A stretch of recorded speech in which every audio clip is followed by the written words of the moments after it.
What Really Happened with your host, Mike Rivero. Because World War III is a really bad idea. Here is your host, Michael Rivero. And aloha, America. Welcome to our show today. It's Thursday, October 20th, 2016. Sure happy it's Thursday. Sure happy it's Thursday. Sure happy it's Thursday. We have a lot of stuff to talk about today. The phone lines are open, 800-313-9443. Mike is in our control room, ready to answer the phone when you call on in. Obviously, the big news, of course, is that last night was the third and final debate between Donald Trump and Hillary Clinton, and it lacked the drama of the second debate, but it did have its high moments. And at one point, it looked like Chris Wallace was actually going to go on out and do a good job of addressing some of these scandals that are dogging the Hillary Clinton campaign. And he came on out and talked about, the pay for play and the foundation. And we were all saying, yes, yes, yes. And Hillary just went on to this prepared speech about what a wonderful thing the Clinton Foundation is and how it's got this very high rating from a foundation watchdog that they donated all this money to and so forth and so on. And Wallace let her get away with that. She never actually answered the question he asked, and he just was okay with that. So that was apparently just for show. And the same thing happened when Hillary was being challenged on the WikiLeaks reservations. She shifted over and said, "Oh, well, this is all a plot by Russia. It's a plot by Russia." In fact, you could almost see the entire third debate was, pay for play, Russia, Russia, Russia, private server, Russia, Russia, Russia, dead bodies, Russia, Russia, Russia, Bill's rapes, Russia, Russia, Russia, Benghazi, Russia, Wall Street money, Russia, Uranium One deal. Well, that definitely is Russia. Lying to Congress, the FBI, and Judicial Watch. Oh, it's all Russia's fault. And Wallace let her get away with that as well. Now, Hillary Clinton reaffirmed her commitment to establish a no-fly zone in Syria if she is president, and we already have top military experts saying this will lead to war with Russia. So once again, this election comes down to if you want war and mushroom clouds in your backyard, you vote for Hillary Clinton. If you want peace, you have to vote for Donald Trump, and everybody has to vote because of that whole election fraud issue. Now, in the middle of her speech, Hillary Clinton let slip the fact that America's response time for a nuclear launch detected in another country is just 4 minutes, which up until she said that was a top secret. And the Pentagon is saying Hillary ought to be arrested for that. It's another violation of Title 18, Section 793, and it doesn't require ill intent, just negligence, and she just did. Just gave away the response time to the rest of the world. All righty, let's see. Let's grab a phone call. Bob in Las Vegas, aloha, welcome to the show. What's on your mind? Aloha, Mike. Overall, I think Trump did well. I liked his aggressiveness. I have a few quibbles. First, Hillary was talking about the 17 intelligence agencies that all believe Russia's behind the hacks. Yeah, right. And the big question tonight is if Donald Trump is going to agree. And Donald Trump should have said, you know what? I don't know. We had intelligence agencies in the lead up to the Iraq war telling us that Saddam had WMDs, and look where that got us. Yeah, that would have been a very good point for him to make. Basically Hillary's doing a pylon. Nobody's believing her when she says Russia, so we've got all these intelligence agencies, we've got thousands and thousands of people on our payroll who agree with me, it's got to be Russia. And she's trying to overwhelm resistance by just putting on more voices of authority, none of which have any credibility left with the American people. Julian Assange is saying there is no connection to Russia with these hacked DNC emails or Podesta. William Benny is saying it's coming from an insider. Assange all but said Seth Rich was the leak for the DNC emails. Guccifer was Romanian, and some of Hillary's documents have now surfaced in Romania. There is zero evidence linking it to Russia. All we have is the government assuring us it's so because they have a lot of people on the payroll that will agree with them. That doesn't carry any weight anymore. As you correctly pointed out, these are the same people who told us that Saddam Hussein had weapons of mass destruction. And they were either lying or they were completely full of it, completely wrong. Why should we listen to them today? Right. And he should have also said, he pointed out to point out that she made a speech at the American Legion saying that cyber war is a cause for war. Yes. So is she going to take this intelligence and start a war with Russia based on what she said? Yeah, she's going to start a war based on an absolute complete fiction, just like they did with Iraq and Saddam's weapons of mass destruction, just like they're trying to do in Syria with Assad and his sarin gas. They're going to start a war with Russia for hacking the DNC emails, and it'll turn out to be as much of a myth as Saddam's nukes, Assad's sarin gas. Oh, the Lusitania wasn't carrying weapons, torpedoes in the Gulf of Tonkin, Spanish mine in Havana Harbor, on and on and on and on and on and on. And then, secondly, she attacked Trump for pitting Americans against each other, being divisive. He should have brought up her deplorables comment, basically demeaning and belittling average Americans for not agreeing with her. Well, you're absolutely right. I mean, Hillary had these canned responses all set to go. Donald Trump's attitude toward women and the fact that he's dividing our population. But look at what the Democrats have been doing with Black Lives Matter and the illegal immigrant situation. It's the Democrats that are doing the divide and conquer. Hillary's projecting again. Everything she's doing wrong, she's going to say, oh, that's not me, that's Donald Trump. Yeah. Mike, I haven't seen the polls. I don't know. You probably. I'm going to be talking about that here in just a minute. We need to take a moment to do a shout-out to our on-air affiliates who are just now rejoining our network. As usual, for the start of the show, we're talking about politics. We're talking about last night's debate. And then, Mike, I didn't agree. I don't know where Trump's going with respect to Iran. I'm a little worried on his Iran position. It seems like not only is there no daylight between him and Hillary on Iran, it seems like he's more belligerent when it comes to Iran than even she is. When he attacks the nuclear deal and he talks about the $150 billion, which is their money. Yeah, it is their money. Their money. Well, this gets back to what I've said before. The one thing I don't like about Donald Trump is because he's an outsider, most of his worldview is constructed for him by the corporate media propagandists, and he is as dangerously naive in many ways as Jimmy Carter was. And I hope that should he overcome the election fraud, he's going to get some advisors around him who know what's really been going on inside the government so that he doesn't make a really, really bad mistake. Yeah, it seems like he's playing, I don't know, maybe he's playing to the Zionist vote in Florida. He could be. Because Florida's a big state, 25 or 27 electoral college votes. It just seems like he's just overly belligerent on Iran. And, I mean, at least according to the establishment's 9/11 narrative, there were no Iranian Shiites on those planes. Okay, so. No, there really weren't. And Trump may also be trying to counter allegations that he's a weak president, that he wouldn't go to war if necessary, because he doesn't want to go to war with Russia and China, which I think is a good idea. But I think he's out there trying to say that, if it were necessary, we would, and Iran just happens to be the target for that rhetoric. But overall, I thought Trump did a very good job. It was kind of interesting. Hillary started that debate last night with this smirk on her face. People all over Twitter were saying she's just smirking like this is a big joke. And then about halfway through, she started getting this look that seemed to bounce back and forth between disgust at having to be there at all and barely controlled anger. And about halfway through, you could see it on her face that she knew she wasn't doing as well as she needed to.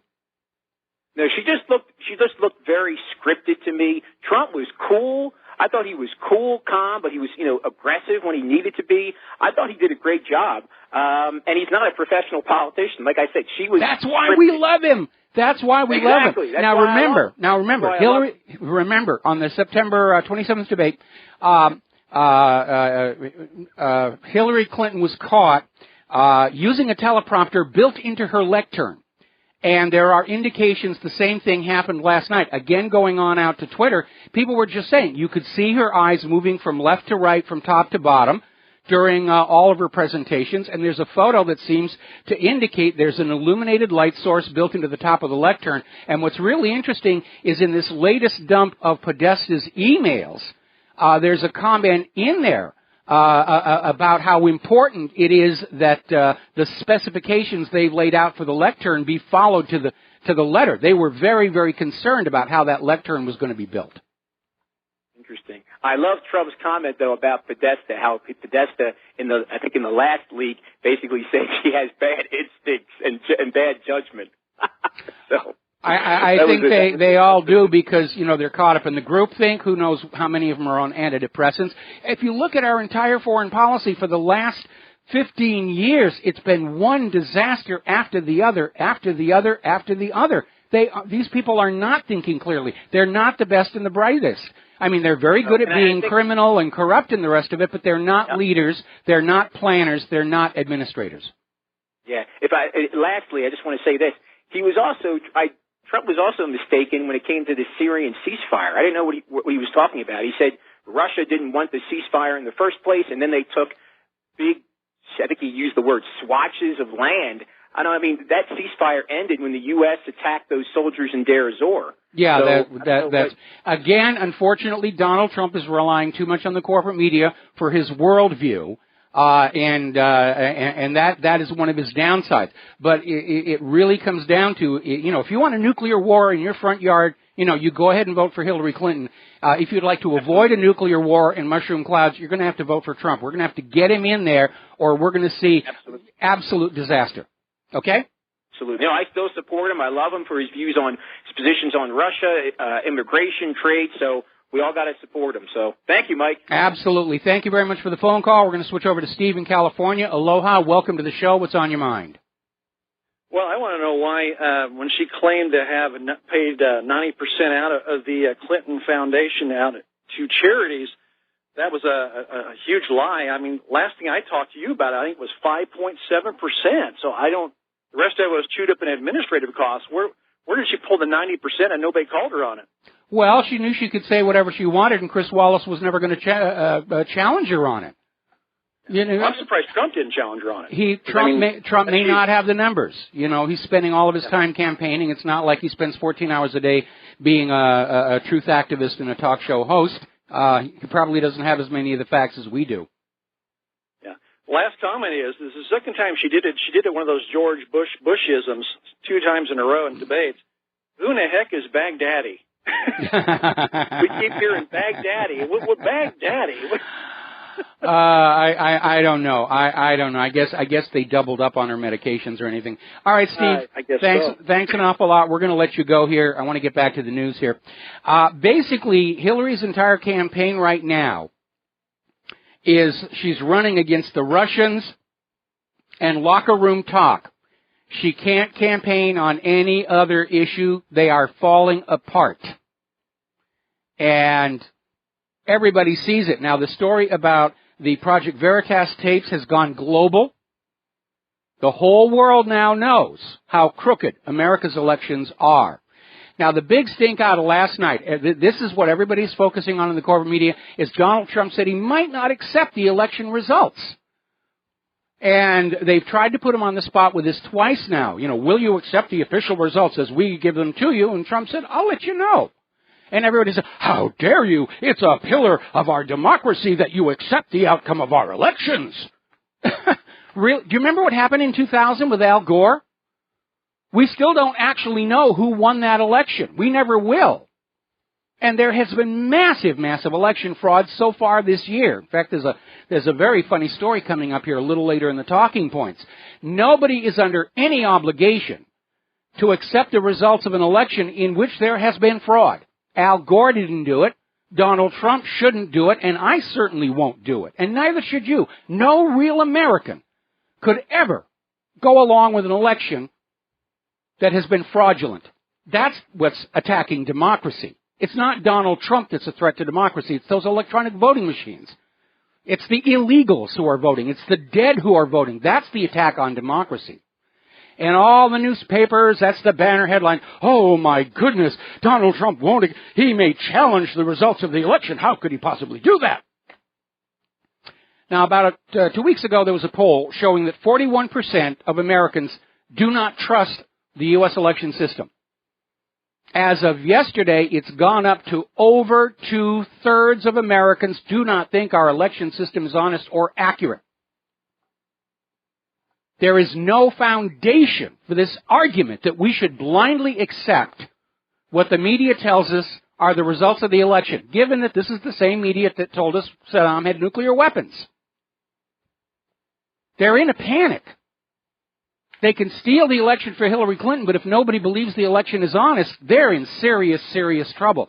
And so they're out there acting like Donald Trump is just crazy. He's absolutely crazy to even bring up the idea of voter fraud. I mean, how ridiculous can you be?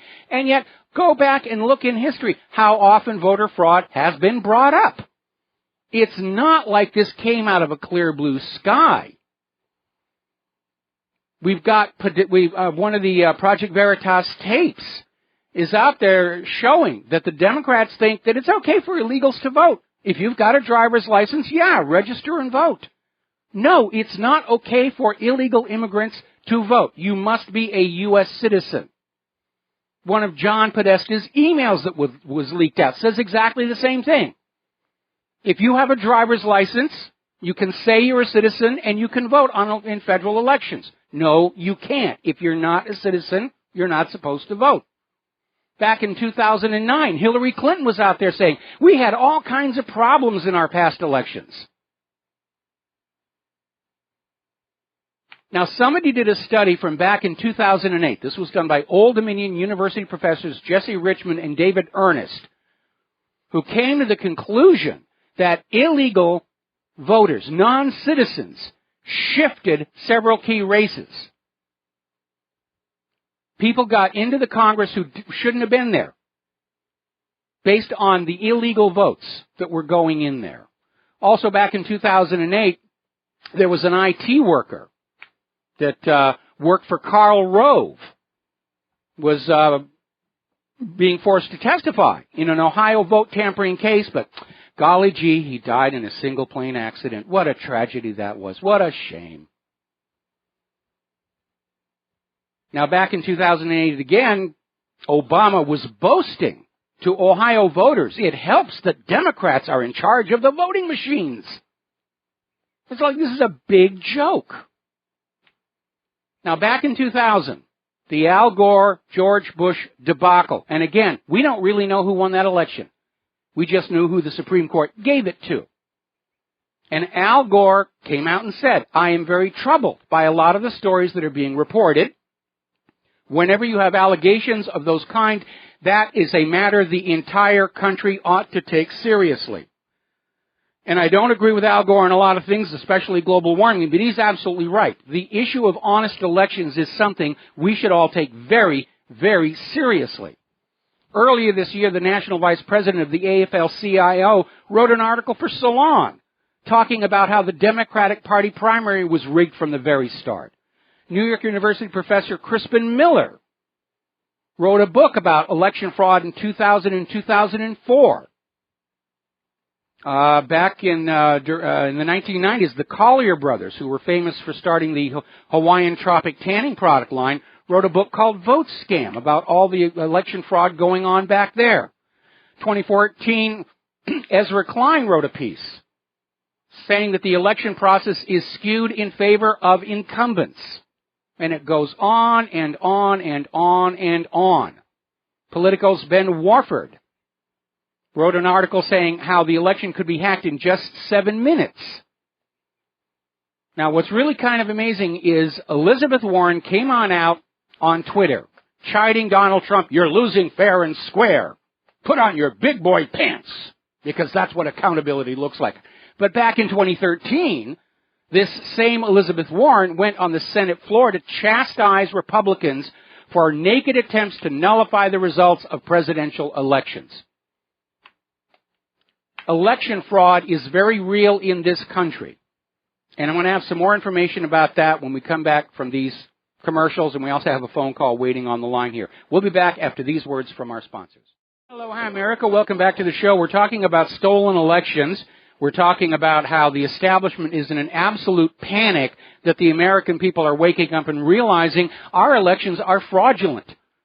We are not the beacon of democratic process around the world. Our elections are those of a tin pot dictatorship. There is absolutely no mechanism to verify that somebody who's voting is legally entitled to vote. There is no mechanism that keeps people from voting more than once. There's no controls over absentee balloting, stolen voter registrations, fraudulent voter registrations, the voting of the dead. This system has been designed to allow elections to be stolen by whoever's got the most money and the most political power. Those electronic voting machines have been a disaster. Most Americans don't realize it, but our national elections are counted by private companies. There's no citizens group that's allowed to count the elections. There's no government agency that exercises oversight. Obama says he's going to send in the Department of Homeland Security, but that's a Band-Aid at best, and I don't believe anything DHS has to say. One of the worst over the last couple of decades is Voters News Service. Now, they keep changing their name to try and stay out of the limelight.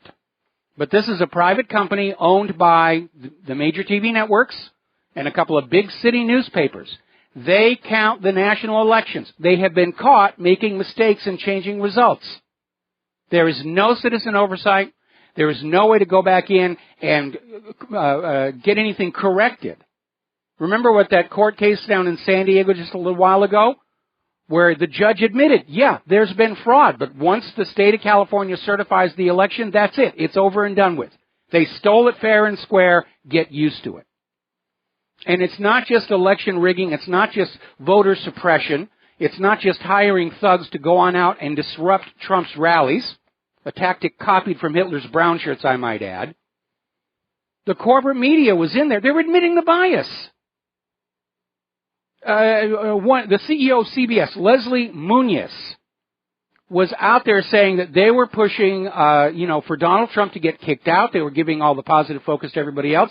And this CEO came on out and said it may not be good for America, but it's darn good for CBS. So that's what's going on. Now, Dick Morris is out there with a comment. Trump won the debate but lost the election on not accepting the results. Well, let's start by remembering that Dick Morris predicted a Romney landslide back in 2012, so we shouldn't give his prognostications too much weight. But, again, nobody is under any obligation to accept the results of an election where there is demonstrated fraud. And we know what the corporate media is going to say because they say it every time election fraud is discovered. Well, there was fraud, but it didn't change the final outcome. That's an absolutely unsupportable statement. Because if you detect fraud in an election, you don't know that you found it all. You can't know that you found it all. In all probability, you've stumbled over a tenth, a 20th of what's going on. So it's ridiculous to say it didn't change the final result. Now, I'm going to go ahead and take a phone call. Mark in Oregon, aloha. Welcome to the show. What's on your mind? Mark, are you there? Okay, I guess we lost. Oh, there you are. What's on your mind? Hi, Mike. How are you? Well, I'm doing fine. We're almost to the commercial. What's on your mind? Well, I have a couple of key items here for you, and it would take me a lot longer than I would get in before the commercial. All right, well, we'll start now, and I'll hold you over the commercial. Yes, sir. Right. I want to ask you first, I know you do the deep research, Mike. What have you found to be roughly, or more precisely, if you have it in mind from your research, the true numbers of how many people are voting for Trump and how many people are going to vote for the other one? Well, the polls that are not connected with the corporate media are all showing Donald Trump with a landslide victory, 60 to 70% over Hillary Clinton. Some of them have Hillary Clinton dead last in the field of four. The only polls that are showing Hillary out in front are those of the corporate media. And for some reason, there's a company called PollDaddy.com that's being used a lot by websites. And for some reason, they always have Hillary out in front. It's kind of obvious there's a bias there. Mark, stay on the line. We're going to come back to you after these words from our sponsors. And aloha, America. Welcome back to the show. We're talking with Mark in Oregon. Mark, what did you have next? Yes, like you said, Mike, the true polls show Hillary Clinton in a landslide. Now, I see Wait a minute. Well, the corporate media polls show Hillary actually slightly leading. They don't want to show her in a landslide because then Democratic voters are going to stay home. So they have to be very, very careful about that. If they don't keep it close, as we've always talked about, then they do it by computer very easily, and no one suspects it's been done because it was supposedly a close election. Now, we have a... Well, they've lost that advantage. Well, maybe. I don't see how they have, because there hasn't been any remedy put forth, such as, for example, I think the best remedy would be if Donald Trump set up independent polls which are audited by federal election officials and everything. There's a problem there. There's a problem there. Who do the federal election officials work for? If he's not doing anything wrong, and he wouldn't be, then they won't be able to find anything on him. Now, beyond that, I'm sorry, but you're being a little bit naive here. I mean, well, when you look at how very precise activity, you have to find something that's finally delineated that can be brought up as evidence in a court of law. I don't think this falls into the category of them being able to fight legitimate polls that have been set up. Now, the legitimate polls that have been set up, of course, they show Hillary Clinton in a landslide. Now, I was speaking with Dr. Deagle. Hang on, Mark, hang on a second. What do you mean a legitimate poll? Okay, there's no such thing as a legitimate poll. Honest poll. Honest poll. The honest polls are all showing Donald Trump way ahead. The polls that are not connected with corporate media, the polls that are not using polldaddy.com, all have Donald Trump well in the lead. I'm well aware of that, and I understand that. But these polls have not been put out, publicized to the public in a way where most people are not even aware of them. In other words, what I'm seeing on the mass media as well as overall, with you being an exception, with Alex Jones being less of a voice for it, he doesn't really put it forth. But this is the very means by which they're going to install this monster in the White House. And after that, Dr. Bill Deagle feels if she gets in the White House, he has no doubt that there will be one repercussion from that, and only one immediate repercussion. And that is we will have a violent internal revolution in this country, which is going to end the Constitution forever. Beyond that, it's really a matter of just looking around us, and we can see that we're on the verge of that anyway, because they have set everything up through the years to actually tip it over. And as you're well aware from your deep research, Mike, the means of personnel going out and putting down a violent revolution is not their means to do that. Their means to do that is primarily through electromagnetic energy, as well as very probably... Okay, Mark. All right. Well, obviously, I disagree with Dr. Deagle. I'm trying very hard to avoid bloodshed in the streets. And, I question your calling the polls in the corporate media legitimate. They're not legitimate. I didn't call them legitimate. Okay. They're the dishonest polls. They're the false polls. You did use the phrase. Okay, you did use the phrase legitimate polls to describe those. Now, basically the situation here is I'm opposed to a bloody revolution in the streets of America. I think if there's one, I don't think it's a slam dunk that the federal government would succeed. There are too many angry armed Americans, rank and file military, serving, veterans of these wars who are not supporting this federal government. I don't think that Washington, D.C. is this absolutely undefeatable monster. I think that, too, is just another bluff against we the people. But I don't want to find out. I still think we're headed to a Soviet Union-style collapse that will happen without a lot of bloodshed. That, to me, would be the ideal. Now then, before I take the next phone call, we're talking about election fraud, and here's a story. You're just going to have a palm-to-forehead moment here. As you know, there is a lawsuit going on, class action lawsuit against the Democratic National Committee and Debbie Wasserman Schultz on behalf of all those who supported Bernie Sanders. who are suing the DNC and Debbie Wasserman Schultz for rigging the primaries against Bernie Sanders. Now, the lawyers for the DNC in an October 14 filing basically came on in and said, look, these Bernie Sanders supporters, they should have known we were going to throw the election to Hillary. It wasn't a secret. If they still wanted to send Bernie Sanders money, that was their choice, but it's not like we cheated them. I'm not kidding you. That's it. That's their entire argument. And the DNC's basically taking the position that promises by the Democratic National Committee to be neutral and fair during the primary, it's just another political promise unenforceable in a court of law. So here we have, in order to evade this class action lawsuit, we have the lawyers for the Democratic National Committee admitting they rigged the primaries for Hillary Clinton, and you should just get used to that's how these things work. Now, as you know, up in Indiana, there's a big stink going on there. They're discovering evidence of massive, massive election fraud.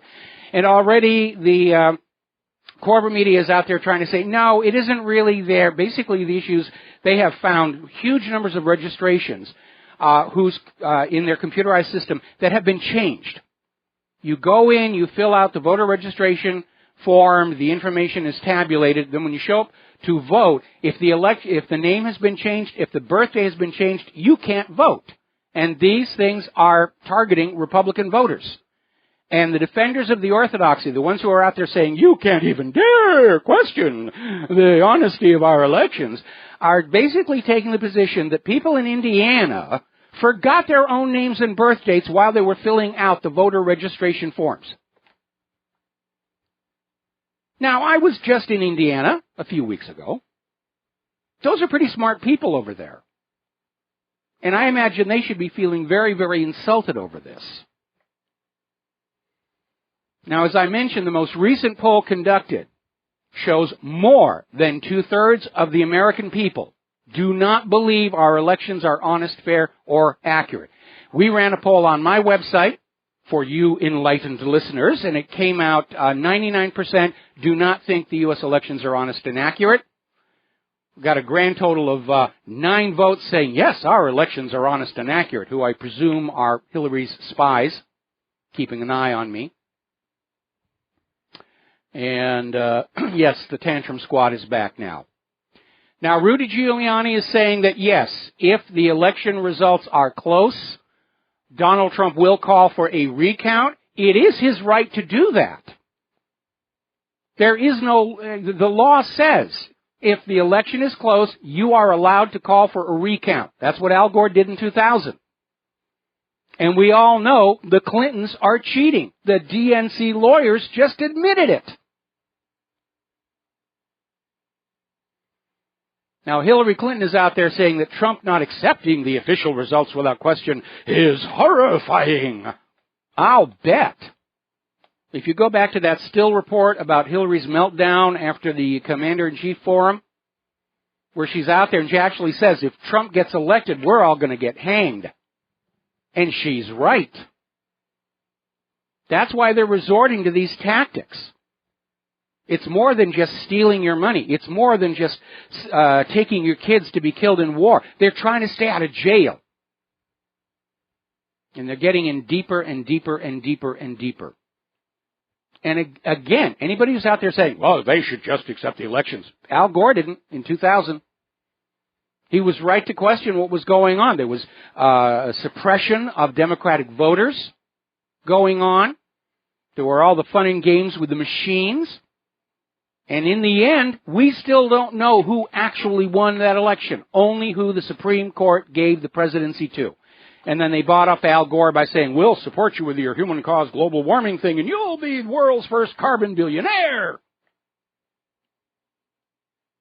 And I want to reiterate one more time. No real American can accept the results of an election where there has been fraud. You just should not do that. I mean, that's not democracy. To just have the media say, well, you all voted and, this monster is now your ruler. Newt Gingrich was out there saying, based on what has come out in the Project Veritas videos, The FBI should be investigating these people right now. When they talk about hiring people to disrupt Trump's rallies, that's a Title 18 violation. Why is the FBI not investigating? We know why. James Comey is part and parcel of the Hillary machine. Hillary could shoot somebody on the front lawn of the Congress, and the FBI would say, well, horrible, they were depressed. We're just into the suicide. Because the FBI have been the protectors of the Clintons going all the way back to the murder of White House Deputy Counsel Vincent Foster. I have personally experienced their wrath for daring to see something and then say something. Now, what it all comes down to, article out of Investment Watch blog, the ruling elite has lost the consent of the governed. Go on back to your Declaration of Independence. It says governments derive their just power from the consent of the governed. Nobody I know consents to have a government that they did not elect in this country. All right, we're going to take a phone call. Chris in Las Vegas, thank you for waiting so patiently. What's on your mind? Chris, are you there? Yes, I am. Okay, you're on the air. What's on your mind? Okay, in reference to your voting theft location, I'm a former Nevada State Gaming and Pro Board enforcement agent from back in the mid-'80s when the advent of video voting machines and electronic slots came on. At that time, it became very apparent that it was easy to introduce devices at the manufacturing point or at the point of use by their maintenance teams, and specific to that, to insert devices to make it easy to overcome the natural frequency of the normal operation and circumvent it. George Soros and his SEIU, Move On, and other entities under his umbrella of organizations to usurp the voting privileges and to provide certain services to some locations, have set up a voter machine maintenance school to teach his people how to work on, service, repair, and to surreptitiously infiltrate foreign devices, enabling off and on-site actuation and deactivation of surreptitious programs to undermine the voting. Not to mention, of course, after voting and the counting methodologies, that's where the real fraud takes place. But I have witnessed it myself where you're... Hello? Oh. Boy. You interfered with your season. Okay, we got a bad phone connection. You're cutting in and out there, but you know something that's always amazed me when you really think about it. The gambling machines in Las Vegas are constantly inspected, checked by independent authorities to make sure there's no cheating there in Las Vegas. Why are we not doing exactly the same thing with our election system? Well, if you've got the Democrats running the election system and servicing the machines, and they have the proprietary access that is demanded to be able to implant special devices, EEPROMs, or other electronics into the software of the machine that can't be readily observed, but can be on-site or off-site or even satellite actuated and deactivated as the circumstances dictate. Well, I'll tell you this, you know, if Trump is able to overcome the election fraud, an issue that I'm going to be taking into the next year is we need to get rid of those electronic voting machines. We need a secure, trustworthy, verifiable election system. I've been working on one, some very simple ways of dealing with all this problem. But when you think of all the very simple ways that you have to make sure people don't vote multiple times or to verify citizenship, the fact that they've all been banned tells you that this system is set up to allow the insiders to just constantly steal high office for themselves. Well, it's my contention that was the whole reason for the Bush v. Gore fiasco. The scenario down there was really just to demand the implementation of electronic voting machines because of the fabricated failure of the paper ballots, which is what they really had trouble controlling. Now they can do it in masse as opposed to one at a time on single locations, making it much more efficient to steal votes and to alter the outcome of the electorate's wishes. So thank you very much, Michael. All right, well, thank you very much for the phone call. We're going to let you go. Now then, as you know, the videos being put out by James O'Keefe have become a major problem for the Democrats and for Hillary. They have gone viral around the globe. The foreign media is covering this stuff. And the corporate media in the United States is out there saying, "Oh, there's nothing that really you shouldn't look at that. We'll give you a scantily clad news bimbo to ogle. Don't look at the videos." And they're out there already attacking O'Keefe because he's got a past criminal record. And Robert Creamer came on and said, O'Keefe was a convicted criminal. You shouldn't pay attention to anything he's a convicted criminal. Robert Creamer served time for tax and bank fraud. Funny how CNN didn't mention that part of it. Look at the videos for yourself. They're already out there trying to say, oh, well, they're edited, they're taken out of context. No, it's just the camera is on these known Democratic operatives, 2 of whom have already been fired, where they're talking about hiring people to disrupt Trump's rallies. There are no cuts anywhere in that. Now, Hillary did a press conference on her plane after the, a press conference right after last night's debate where she dismissed this whole thing. It's a conspiracy theory. It's like, in her mind, there aren't even any videos. It's just people are just out there talking about this stuff. They've been talking about conspiracy like Foster's murdered and the dead bodies and the cattle feed. It's just all whack. Oh, these people just hate me. Look at the videos for yourself. They're certainly easy enough to find right now. Even the White House is out there saying, really, you shouldn't be looking at that. You shouldn't look at that at all. You have to believe that we mean well. You have to believe our elections are honest. You have to believe we are not corrupt. CNN's Chris Cuomo is not out there saying that anybody who reads the WikiLeaks emails is a criminal. Actually, he was forced to back off that because of the outrage it provoked. We'll be right back.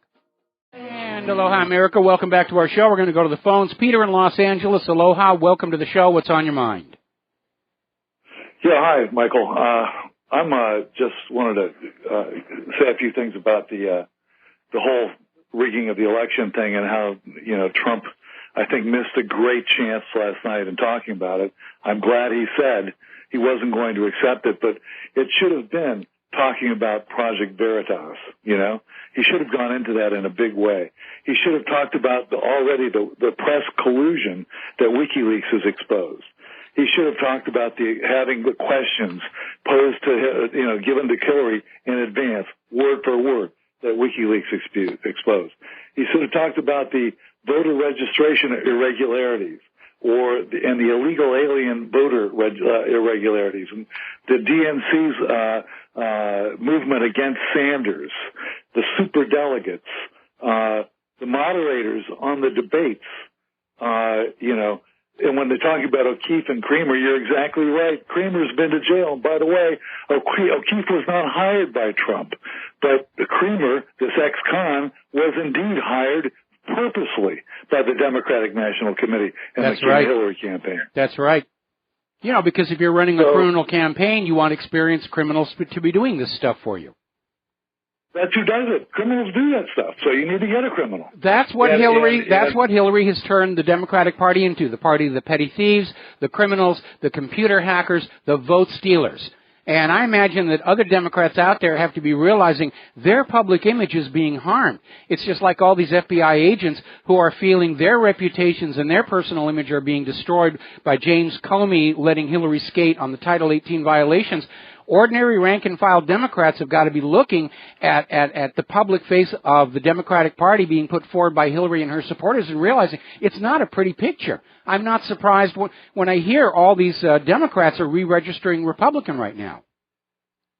And Mike, I talked to somebody this morning who's an Obama supporter, and I'm going, and they're talking about dirty tricks being played. And I'm saying, look, the WikiLeaks, all the whistleblowers thrown in here, but Julian Assange can't even show his face in a window for fear he'll get a sniper's bullet from the Obama Clinton people. His lawyer was already pushed in front of a train. Yeah, I know. The Seth, what's his name? Seth Rich. Guy who was Seth Rich. I mean, the guy with the weight thing that crushed his larynx. I mean, on and on and on. And, this is the face of absolute fascist, thuggish tyranny. And when the guy before called up and talked about the way he thinks any sort of resistance to this will come about, they're going to do it. They're going all at once. They'll find your site and other sites. So anybody at all who's against them will be shut off. We'll be banned. Anybody will be banned from social media who can't do it, and we'll get knocks at the door, just like the people who were victims of the Patriot Act, and they couldn't say it because they had those national security letters where you couldn't even say that you had been victimized by them. I mean, right now, I got to tell you, Hillary and the Democrats are making the Nazis look good.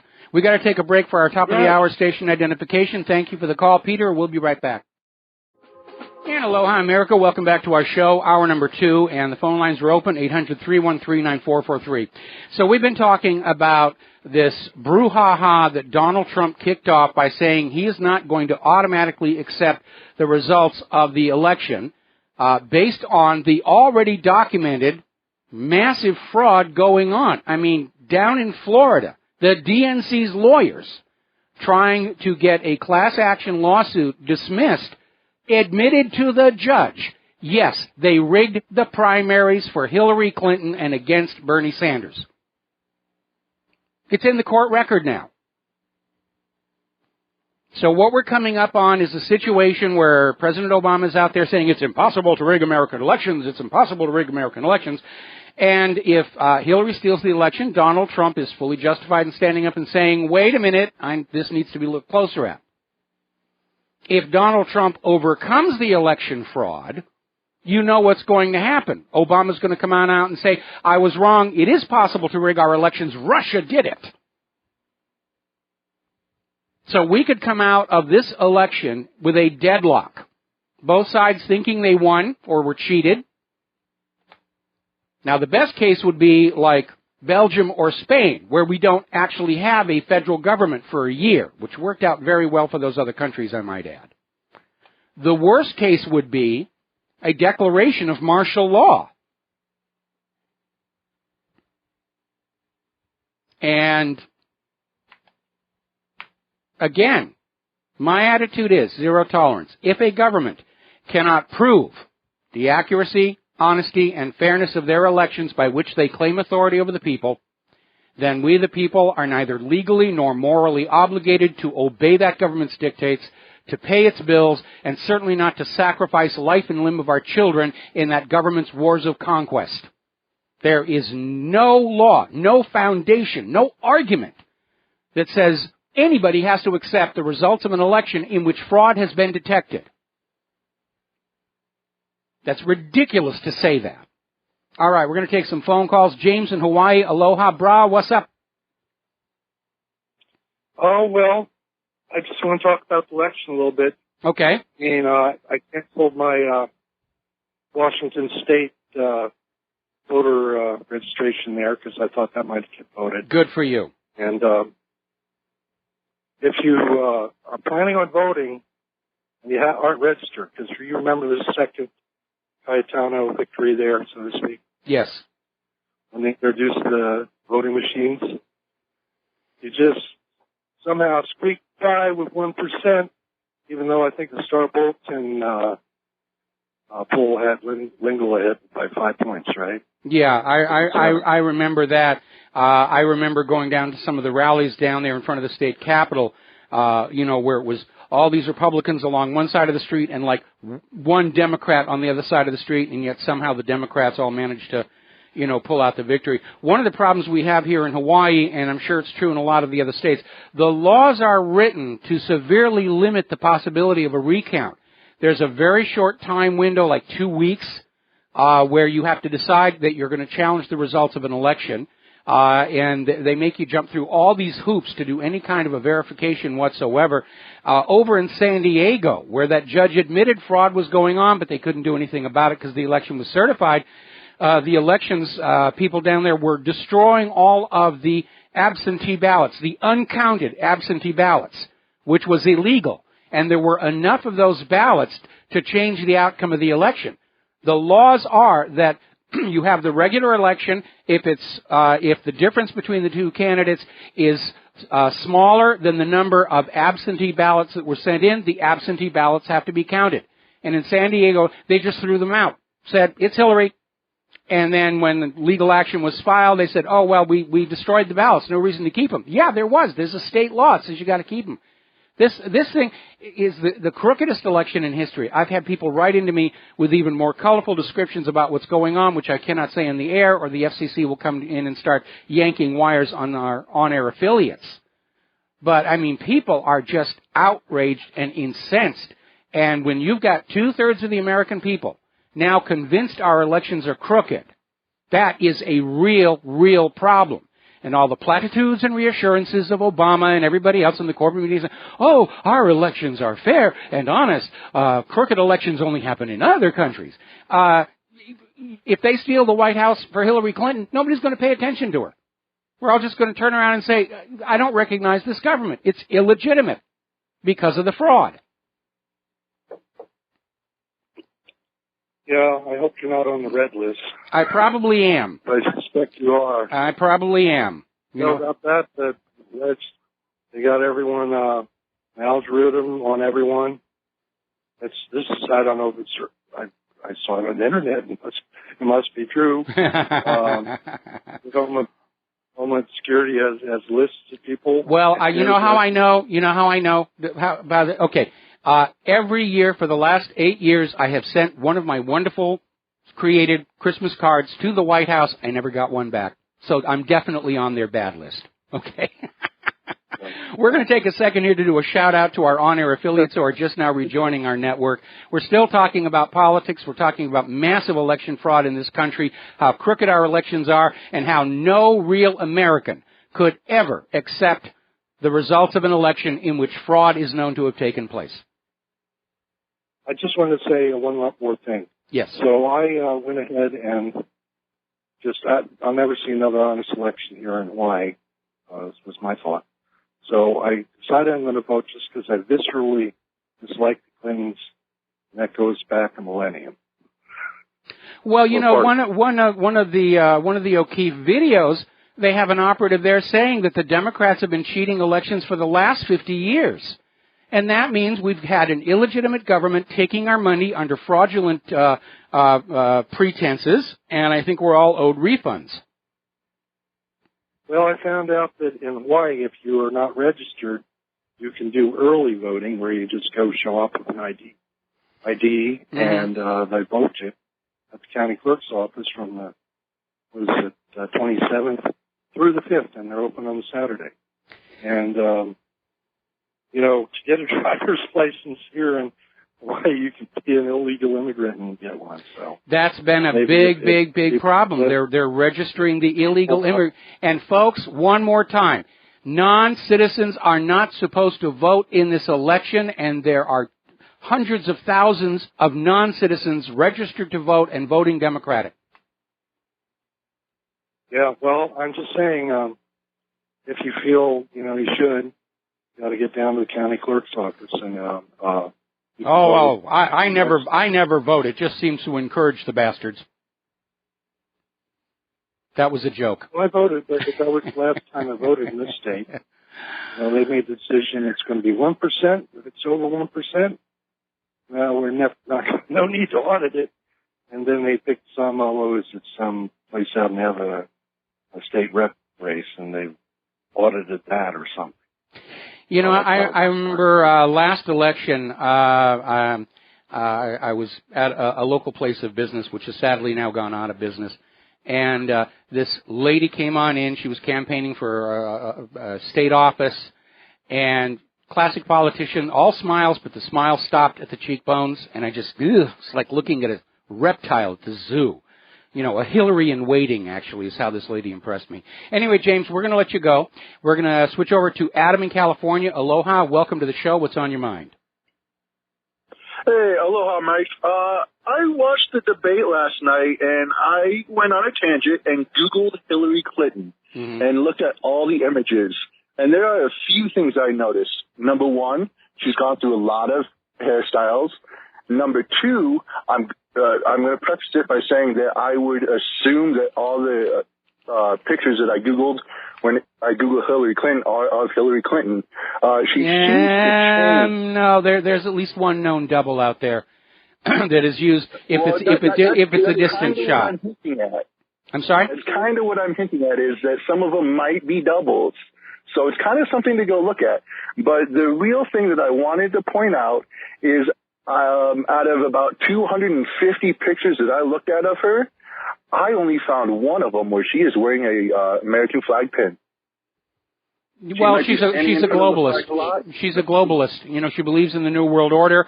She dreams of her rear end polishing the seat on the golden throne of planet Earth. And you're absolutely right about her hairstyle. She's a very vain woman. You know, she wears these $12,000 Armani jackets. During Bill Clinton's campaign for the White House, there was actually a website set up, Hillary'sHair.com, where people were just commenting on how every time you saw Hillary, it was a brand new hairstyle. And she's very vain. She's very, very vain.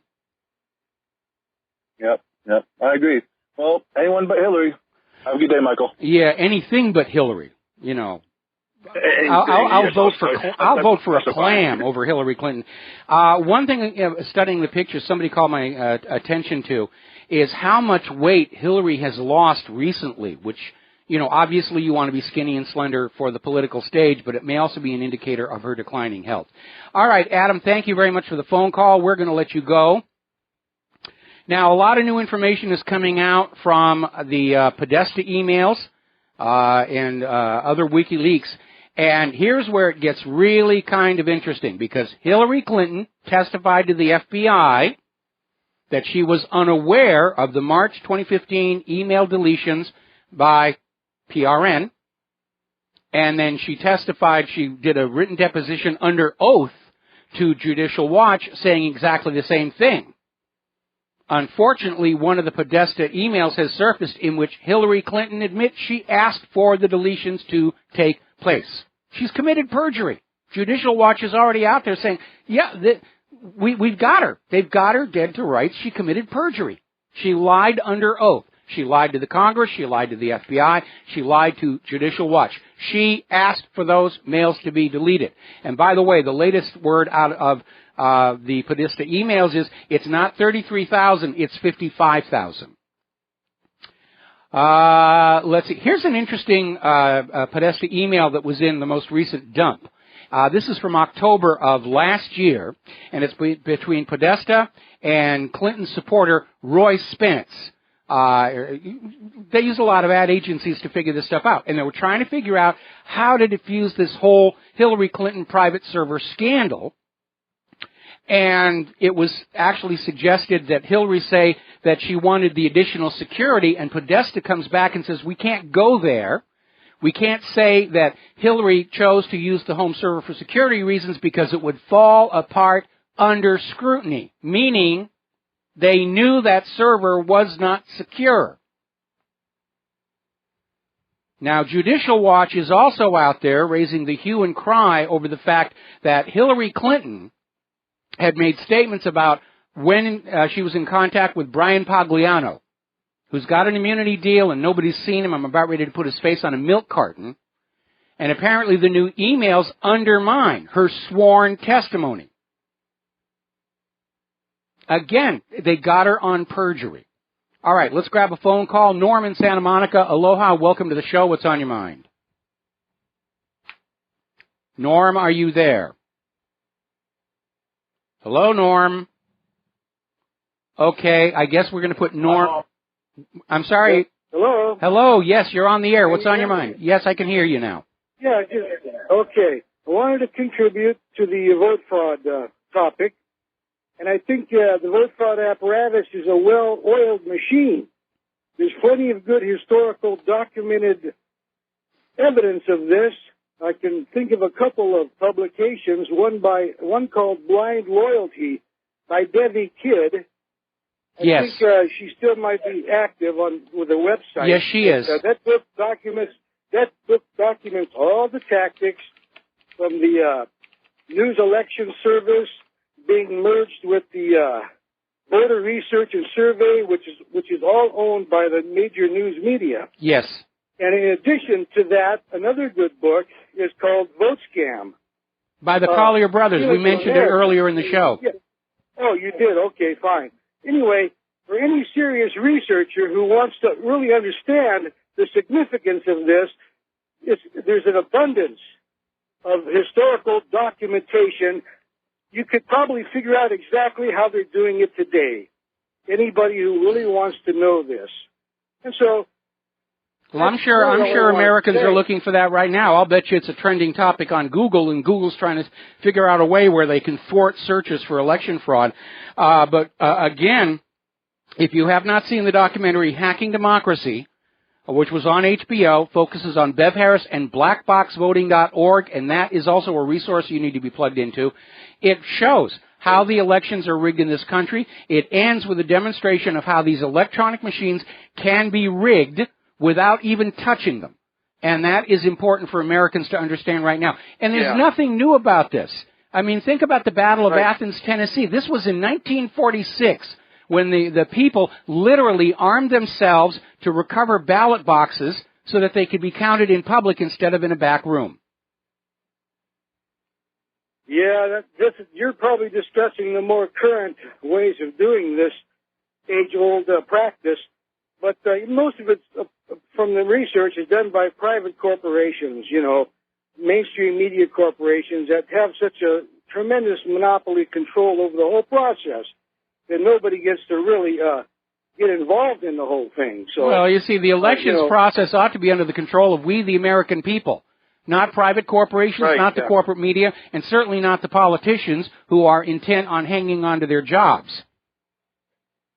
Yes, well, these books that I mentioned, The Stealing of America that you also mentioned, and Debbie Kidd, her blind loyalty pamphlet, they go into details about, videotapes of League of Women Voters actually manually punching out. I mean, they have groups. There are groups, organized groups of people involved in this process, and you can imagine how well entrenched they are in various voting precincts as well. I mean, for a practice that has gone on for so long a period of time, you can imagine how well organized it is at this point in time. So, well, I don't know that it's really well organized. The problem is that it is rampant and epidemic. And I have to tell you, it's giving the rest of the world a very low opinion of the American people that so many American people, in exchange for their 30 pieces of silver, are willing to literally thwart the founding principles of our nation, to subvert democracy, to destroy the republic, for what amounts to basically loose change. Yeah, it's been so rampant now, it's being exploited to the point where now it's... They're making too many obvious mistakes because they've taken too much for granted over the years. That's a good analysis. Yeah. Anyway, these books, you inspired me to refer to these books, and they're treasure chests of information for anybody that wants details, wants tactics. Blind loyalty, Debbie Kidd, she was involved in it. And then the one you mentioned, vote scam, Stealing of America. That's all I really had to say. All right. Well, thank you very much for the phone call. We're going to let you go here. And again, if you go out to Las Vegas and you go to the casinos, those electronic gambling machines, the slots, all of that are subject to rigorous inspection and constant checking so that there's no cheating going on. Why do they get that kind of security and our voting system does not? I mean, I absolutely refuse to accept that the nation that put men on the moon cannot come up with a secure, accurate, fair, and honest election system. If we don't have one, it is by design. There's a good example there. One of the first companies that was into the electronic voting machine business was Diebold, which built its reputation on a line of automated bank teller machines that never lost a penny from one end of this country to the other. And yet the voting system they came up with, GEMS, has 12 identified back doors through which the results of the elections can be changed without leaving a trace. That has to be by design. Remember what Joseph Stalin said? Those who vote decide nothing. Those who count the votes decide everything. We're there. We're down there in Soviet Union, Nazi Germany dictatorship. How does it make you feel? Are you angry yet? You should be. To heck with anger management. I am ticked off seriously, and I'd use stronger language, but the FCC would come in and behave very rudely to our on-air affiliates. We're going to take a break for commercials. Back with more news after these few words. And aloha, America. Welcome back to the show here. Just a reminder, not too long ago, the Inspector General at the State Department came on out and acknowledged that during Hillary Clinton's term in office as Secretary of State, $6 billion with a B went missing. Now, does this sound like somebody that you want in charge of balancing our account, our budget in this country? I don't think so.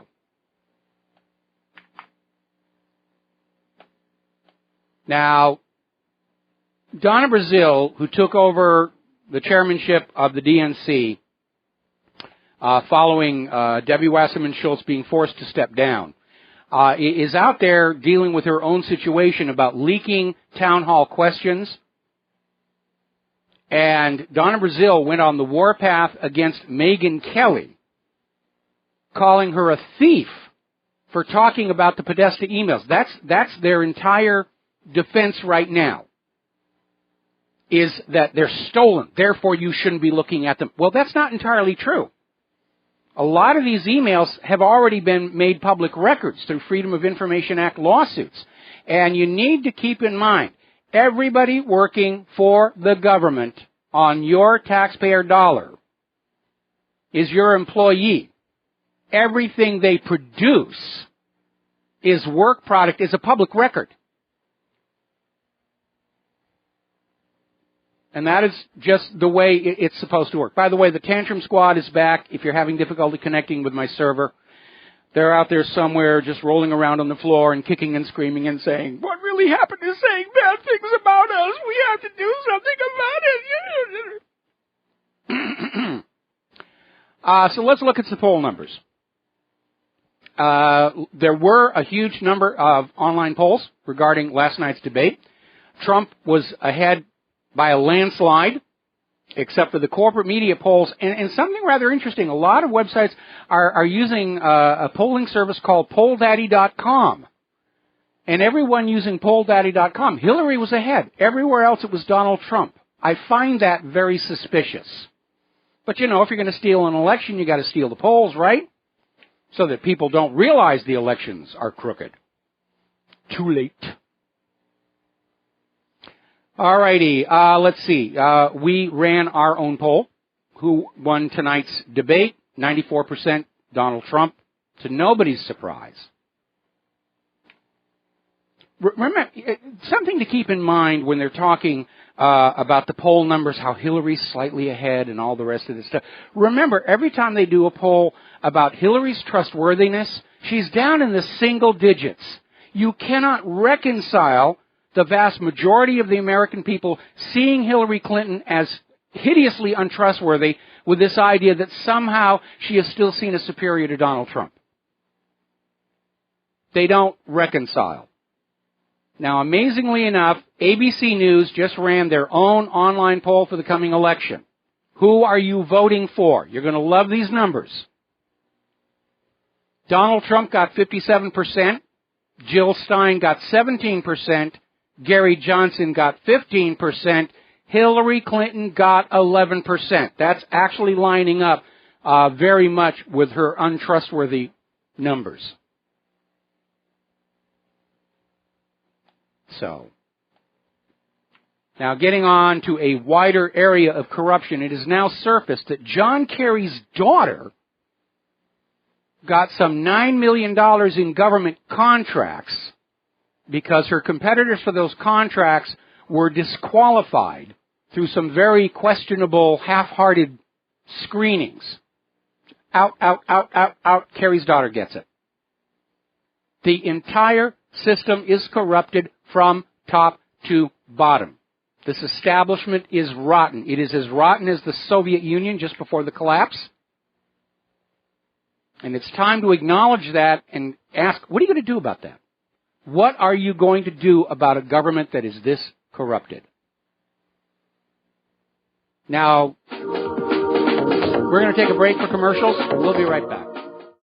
And aloha, America. Welcome back to the show. Now, there is a lot of heat starting to build up over the revelation that Undersecretary of State Patrick Kennedy offered bribes to the FBI, that in exchange for declassifying some of the emails found on Hillary's server, that selected FBI agents would be given very cushy, posh postings in other places around the world, Paris and Rome and all these other really nice places everybody wants to go to on the backs of the taxpayer.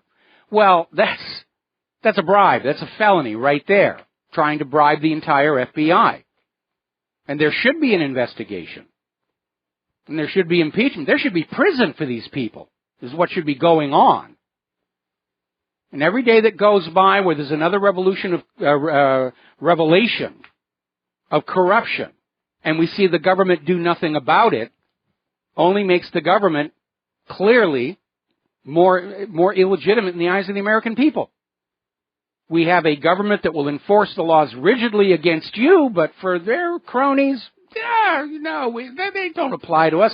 Laws are for you little people, for you serfs, you debt slaves. That is your lot in life. The laws apply to us. What do you think this is, a republic or a democracy? If you're living in a fascist economic dictatorship, you should just get used to that. All right, turning to the war zones here. Apparently, the U.S.-backed terrorists in Aleppo are nearing the point of collapse. They are under complete siege by Syrian government forces, and it's not just a siege, they're tightening in. The noose is tightening around there, and the U.S. is in a panic right now. They're about to be handed this generation's version of the Vietnam defeat. So what the U.S. is doing is they've opened up this escape corridor for ISIS out of Mosul, Iraq, to go into Syria and join with their terrorists in Syria to keep fighting against the Syrian government and the Russian forces. Now, I'm sure that the Syrian government is going to be not too happy over the U.S. government's unilateral decision to just ship several thousand violent terrorists into their country. But that's what they're doing. The top priority is still get Assad, and they're risking a world war to do it. Now, one of the ways they're using to drive these terrorists out of Mosul is Iraq, with U.S. forces, are moving in on Mosul to basically encourage them to go where the U.S. wants them to go. Remember when Obama vowed there'd be no boots on the ground in Iraq? He lied.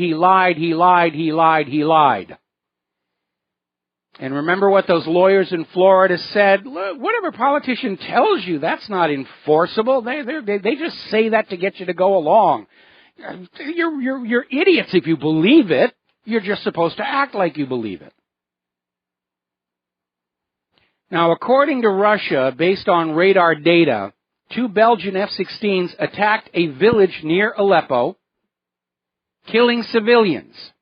Now, Belgium is saying, no, it's not us. Absolutely not. We don't do that sort of thing. And Russia is basically saying either Belgium is lying or somebody somewhere is not being totally honest about what's going on, which fog of war, if you will, or as Senator Hiram Johnson put it, truth is always the first casualty of war. Or if you go back to your Sun Tzu, all war is based on deception. We're weaponizing the lies here. Now, good piece of good news. Russia has now extended the humanitarian pause by 24 hours. It was just going to be a short time here today, Thursday. Apparently enough of the humanitarian aid is actually getting past those U.S.-sponsored terrorists where Russia said, let's run it another day. Let's get in there, get the food in there, get the medical supplies, and get that in there. Now, back when the U.S. warships in the Gulf were claiming they were being shot at by the Houthis in Yemen, the U.S. decided to exploit the situation for propaganda purposes by saying, well, the Iranians are helping them. the Iranians are firing on these U.S. warships. Iran came on out and said, this is baseless accusation. They're a little behind the curve because the U.S. has already backed off the claim that their ships were being attacked by Houthi missiles. They're saying now it was a radar glitch because the original story just didn't make a lot of sense. The Houthis had already sunk 2 similar ships that Saudi Arabia bought from the United States with missile attacks, and here we're supposed to believe that there were 3 attacks that never even touched the American ships, and it just didn't hold water.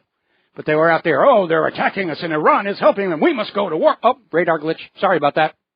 And the U.S. blew up 2 radar stations in Yemen on the basis of what they're now saying was a radar glitch. Think the U.S. is going to replace those radar stations? I seriously doubt it. They're just going to say, oh, it's just one of those things that happens. One of those things here. Iran has arrested 6 Iranians who have been committing espionage on behalf of the U.S. government. They just got sent to jail for 10 years. Here in the United States, if you're selling secrets to a foreign government, you get a foundation. I love this story. This is just so weird. It shows you the mindset of what's going on in Washington, D.C. This is from FortRuss.com.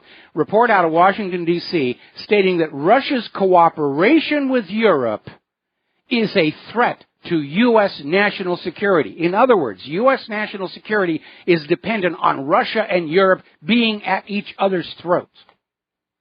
If they're friends and doing business, it's bad for us. Quick, do a false flag attack, get them at each other's throat again. Another war that is escalating is down in Ethiopia. I'll bet you probably didn't even realize there was one going on down there. But analysts are looking at it and saying that this Ethiopian conflict is really being ginned up to try and disrupt China's maritime Silk Road in order to impede Chinese trade at a time when Chinese trade is starting to successfully compete with U.S. trade. Because China's a manufacturing powerhouse. They know how to make things. The U.S. doesn't. So the U.S. needs to shut China's shipment routes down so that the people of the world will be forced to buy our overpriced, poorly made junk instead of the superior and less expensive Chinese products. Not counting the Galaxy Note 7, of course. Philippines President Duterte is visiting in China. He's there with a large group of people talking trade deals, and literally came on out and announced the Philippines has now separated politically from the United States. That is a major, major foreign policy whoopsie. The Philippines are telling the U.S. to get out, take their military forces, close the bases, get on out. Philippines is now going to be buying weapons and other products from China and Russia, not the U.S. And all of this because Obama decided he was going to tell Duterte that he shouldn't shoot the drug dealers. We love the drug dealers. The drug dealers are our friends here in the United States of America. You shouldn't do that. And look what it's cost us to protect the drug trade. The U.S. is out there thumping its chest again, threatening overwhelming response if South Korea is attacked. Nobody's talking about attacking South Korea. It's another made-up out of thin air crisis to try and get World War III going. There is no threat to South Korea. Saddam Hussein did not have nuclear weapons. Assad did not have sarin gas. The Lusitania was carrying weapons. There were no torpedoes in the Gulf of Tonkin. There was no Spanish mine in Havana Harbor. How many times do you have to be lied into a war until you recognize you're being lied into wars again? And the war business is good. Air Force Chief of Staff General David Goldfein is out there saying this war is going to last for decades to come. Which means if Hillary Clinton steals the White House, most of us listening to this radio show right now will never live to see a time of peace ever again in our lives. That's how serious it is. Hillary, war, Trump, peace. It is that simple. Now, Russia has deployed 2 brand new aircraft, the Sukhoi 35 and the PAK-FA, and analysts are looking at them and saying that with these aircraft now out there, the U.S. F-16 is basically a relic of the past. It's obsolete. It can't compete. Neither can the F-22, neither can the F-35. Remember what I said the other day? The government never admits failure. No matter what goes wrong, they just throw more and more money at it until they can declare it a success. And they're getting ready to do that right now with the F-35 Joint Strike Fighter. You know, the plane that can't fly in the fog, can't fly in the rain. The helmet fire control system still doesn't work. The software for the cannon is still 2 years away. Exploding engines, insulation in the fuel tanks wrecking the engines. Over $1 trillion so far on this airplane, but hey, let's go on out and order some more.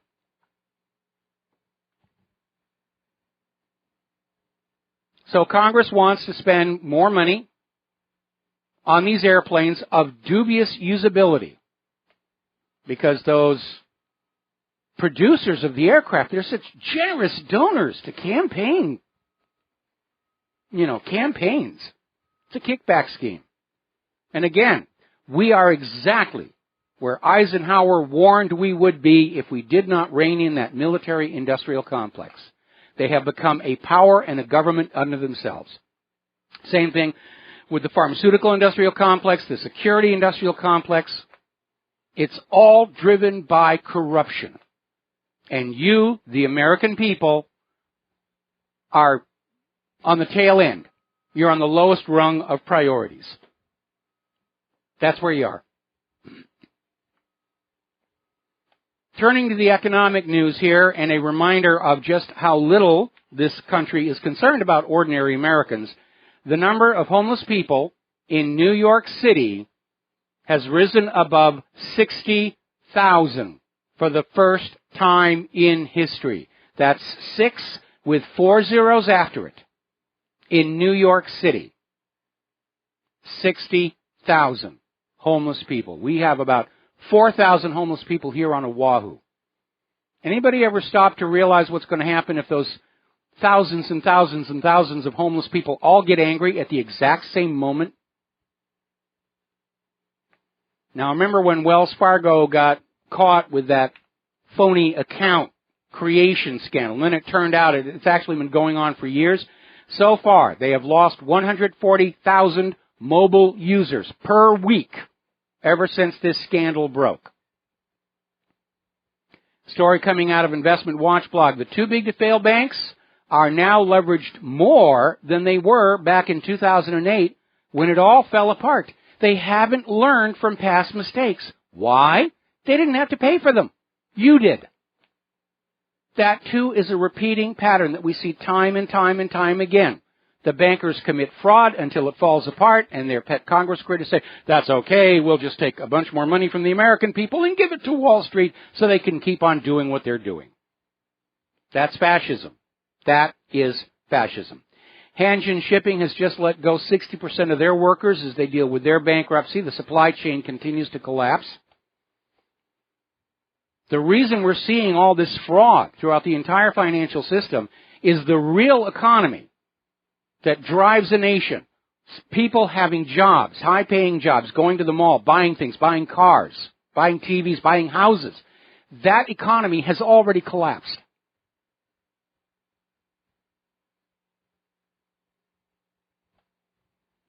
More emails coming out from WikiLeaks showing that Venezuela was in fact a target of direct U.S.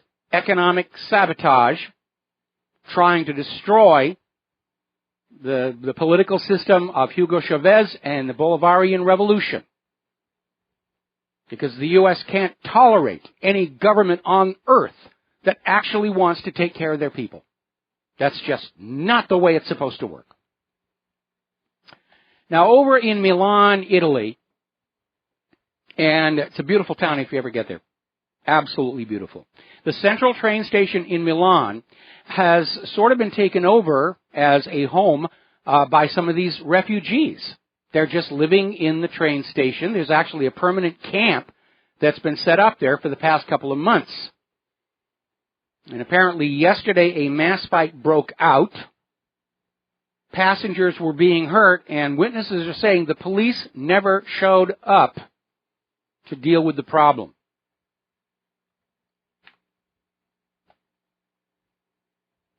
Now, you're going to love this story. You're going to love this story.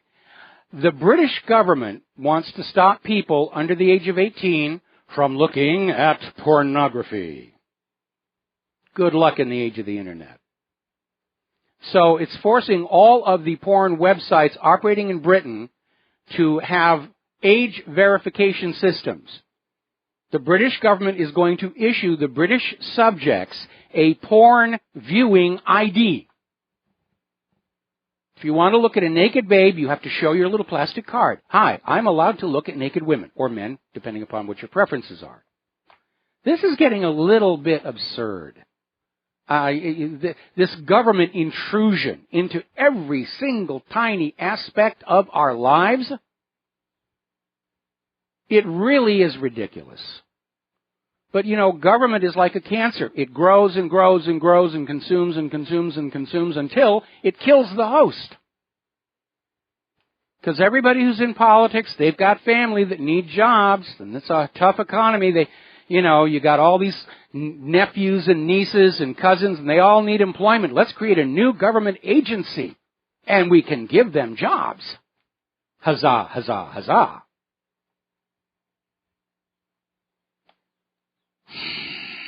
Nepotism. I mean, if you look at the American system right now,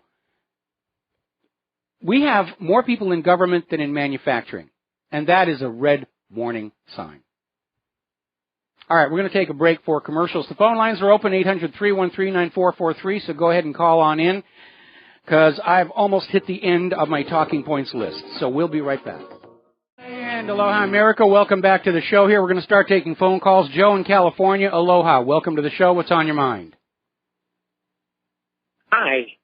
Thank you for taking my call. I haven't been listening to the show today, so I apologize in case you've already addressed this.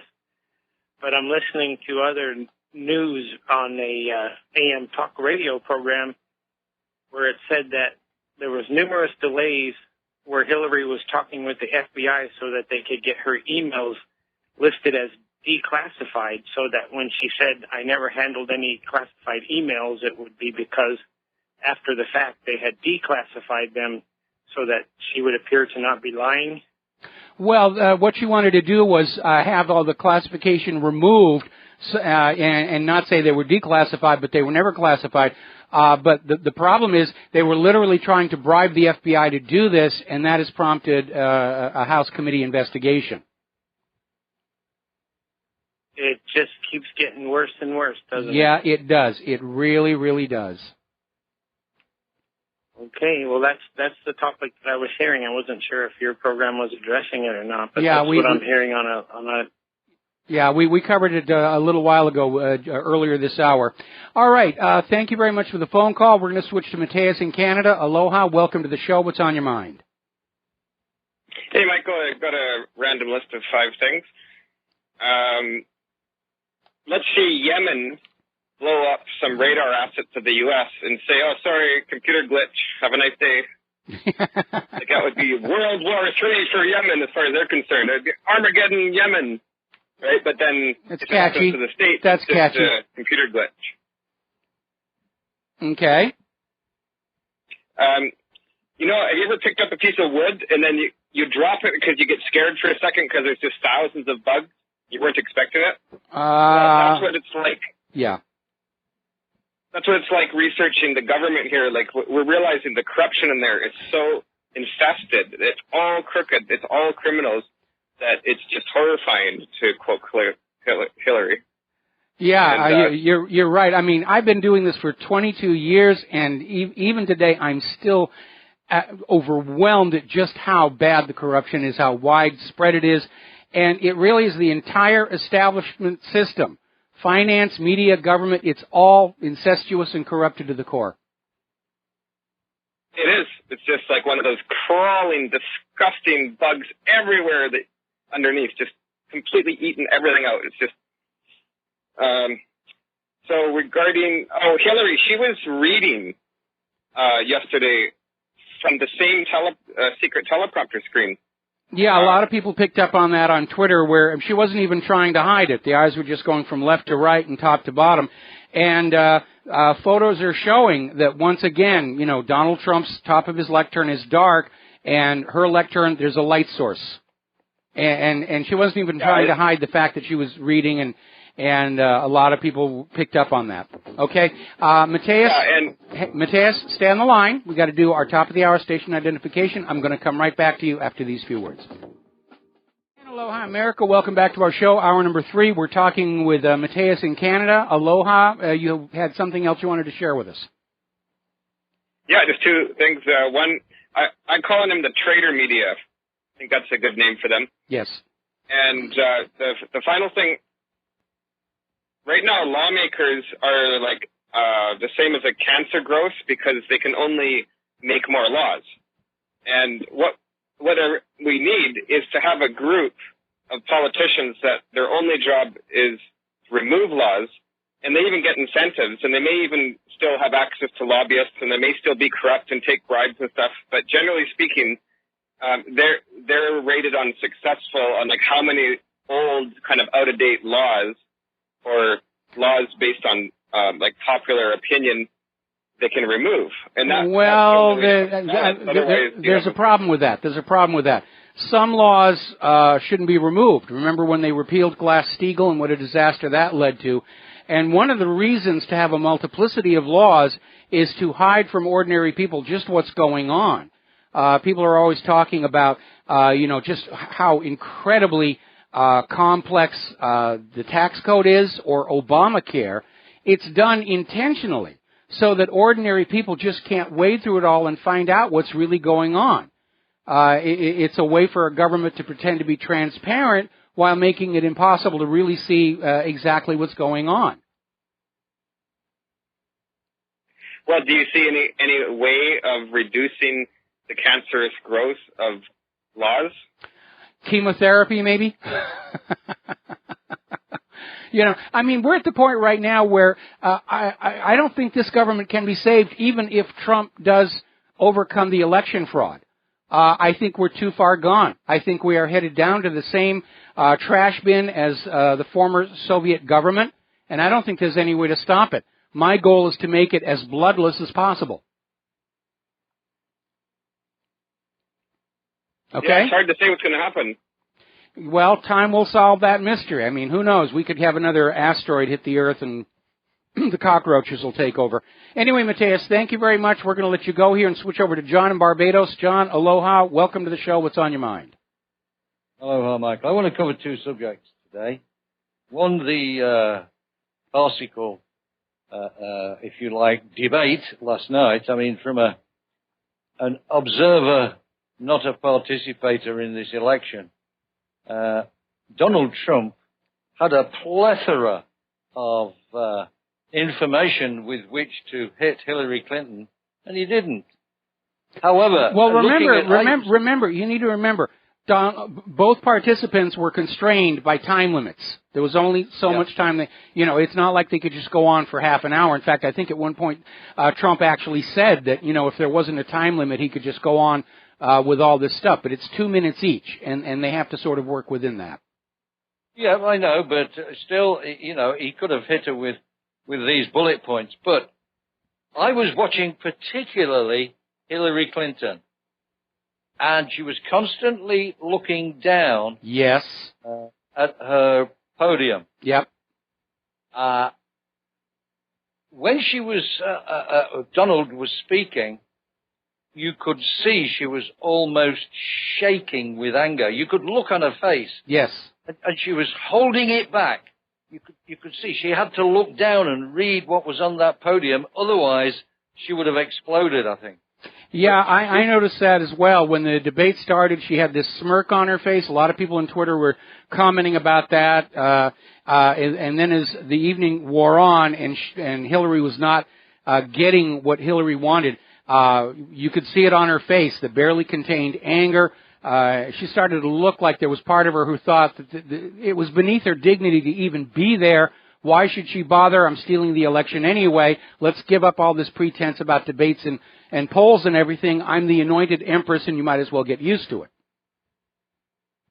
Okay, yeah, but it really struck me that it took iron control to stop her just bursting out. But anyway, that's that over. But or lots of Valium. Yeah. Well, for me, there was no clear winner. No clear winner. Both did about the same, basically badly. Hillary completely reversed the numbers on her foundation. She said 95% went to charity. Yeah. And the rest, but actually it's reversed. Only 5% went to charity. The 95% was, if you like, filth. Yeah, but remember what those lawyers in Florida said. The attitude of the ruling class is it's okay for them to lie during political speeches, and you as a loyal American are not supposed to call them on it. Basically, we're admiring the Empress's new clothes is what we're required to do. Now I want to turn to the conflict in Syria. Yes. And what I'm hearing is, particularly with some reporters that were embedded over there. Okay, before you go any further, we got to take a second to do a shout-out to our on-air affiliates who are rejoining our network. And we're taking phone calls and talking about, we're talking about whatever the caller wants to talk about. At the moment, it's Syria. So go ahead, John. Please continue. Well, I've heard that this convoy that left Aleppo, eastern Aleppo, heading northwards, was actually not with the windows blacked and everything so people couldn't look inside, was actually UK, US, Saudi special forces getting the hell out. Would not surprise me one bit. And what it looks like is these people have been embedded. Now we know, according to some records, that a command center was hit with the same people, CIA, MI6, SAS, special forces, and 50 of them were killed. But what it seems to be happening is these people can see the writing on the wall, because when this Russian Northern Fleet arrives off that coast, we can see a massive, massive hit into Aleppo, East Aleppo. Everything will just open up, because I think Russia now wants to calm this down, crack it off, and then go back to normal, have their permanent base in Syria, and maybe looks like they're trying to get permanent bases in Egypt. Yeah, that's an interesting development there. Every time the U.S. botches another foreign policy decision, it's driving our allies away. They're pivoting to Russia, or in the case of the Philippines, they're pivoting to China. These people do not know what they're doing in Washington, D.C. All they know how to do is take money away from you and give it to their friends. That's not a government.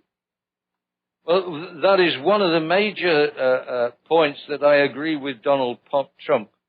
Putin is out playing Obama and Kerry.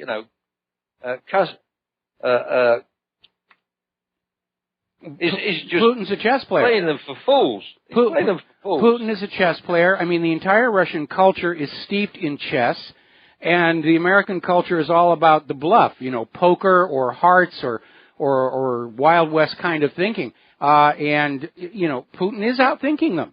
And he's got long years of experience in thinking how things actually work in the real world, rather than simply cheating and bluffing your way through. I mean, everyone's always talking about how nobody can actually identify any positive accomplishments that Hillary Clinton has done.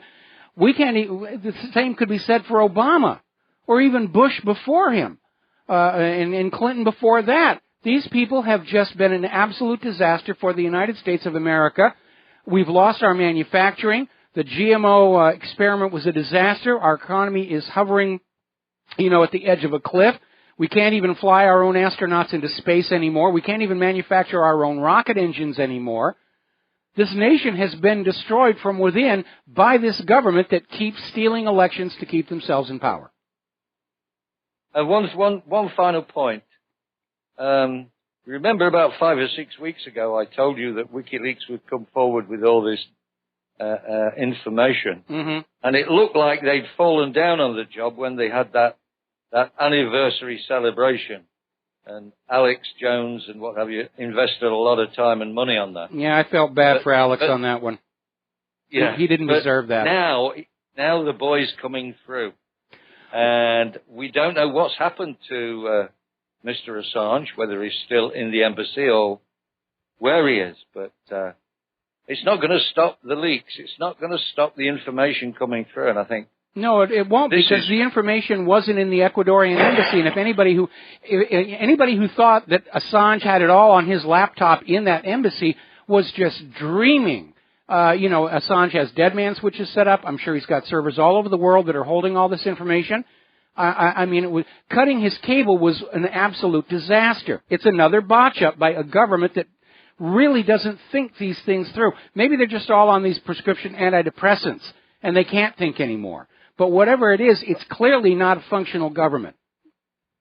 Well, I think that was probably John Kerry's biggest mistake, persuading the Ecuadorians or bribing them or threatening them. Now Kerry is now saying he had nothing to do with it. The U.S. is denying they had anything to do with it at all.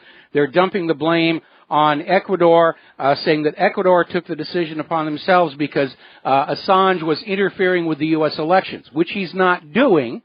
He is giving the American voters the information we need to have to make a good decision at the ballot box. Well, now that the American government has officially denied it, we know it's true. Yeah, absolutely. Okay then, Mike. I'll let you get on. All right. Thanks an awful lot for the call, John. We're going to switch over to Fran in Washington State. Aloha. Welcome to the show. What's on your mind? Aloha nui nui. Aloha nui nui. Yes. Yeah. I know about the 1913 disaster at Christmas time and the Federal Reserve and the creature from Jekyll Island, yada, yada, yada. Here's the question I have for you. I think I know the answer, but maybe you have a better answer. Would there be a national debt without the Federal Reserve? I imagine that there would be some debt, to get the government through difficult periods and wars, but the reason we have an out-of-control debt here in the United States and in Europe is because private central banks that are allowed to issue the public currency as loans at interest by design produce more debt than money with which to pay the debt to hold us all their debt slaves. If we were still on the economic system this nation had started with, there might be a debt, but it would be nowhere near what it is today. And Congress works with the Federal Reserve to keep us in debt. They'll make payments on the interest. They'll never make payments on the principal. If the Federal Reserve had been shut down during Vietnam, for example, and the American taxpayer had continued to pay the same amount of money on that debt, the debt would be retired now. It would be paid off completely. But instead, it's worse today because that's the scam. These owners of these private central banks have been playing this dirty trick on the human race for 300 years, and it is time for it to stop. Yeah. Is there any hope that we could actually go back to the Constitution where the Treasury... Hello? Well, yeah, there was a momentary... there's a lot of people trying to play with our phone lines on video feed and hacking my server and everything. Yeah, I mean, we have had leaders who have had the courage to do that. Andrew Jackson shut down the second bank of the United States, at which point there was an assassination attempt on his life. Abraham Lincoln bypassed banker-issued interest-bearing currency with his greenbacks. Then he was killed. John F. Kennedy signed an executive order to start issuing value-based currency direct from the Treasury, Executive Order 11110. Then he was killed, and those U.S. notes were taken out of circulation. These bankers are very, very serious. They will kill anybody or make war on anybody who tries to break free from their debt slavery system. Okay? Well, I'm hoping that some changes can be made to our country to take it back. They can be, and there's something you need to remember. During the French revolutions, long before the nobility and the king and queen went to those guillotines, the bankers went first. That's not a coincidence. I think that's a great idea. Yes. Okay, honey, we'll let you go. All right, thanks an awful lot. Yes, I've already designed a guillotine for the new revolution. It's got 13 holes, no waiting. All righty, let's see. So the phone lines are now clear. Let's get back and do some news stories here. Yesterday we were talking about this rather interesting situation where CNN was interviewing some people, and one of them started to mention WikiLeaks, at which point his speed went to color bars and tone. And the host spent the rest of the time talking to the Hillary Clinton supporter, and they called that news and fair and balanced. Apparently CBS just pulled the exact same stunt. One of their video feed guests started explaining that Hillary Clinton did lie about the Clinton Foundation in terms of how much money they actually spent on charity. His speed got cut. The corporate media is the ministry of propaganda for the U.S. government, and you need to look at it that way. Okay, moving on here. Now, this is very telling. This is coming out of daisyluther.com.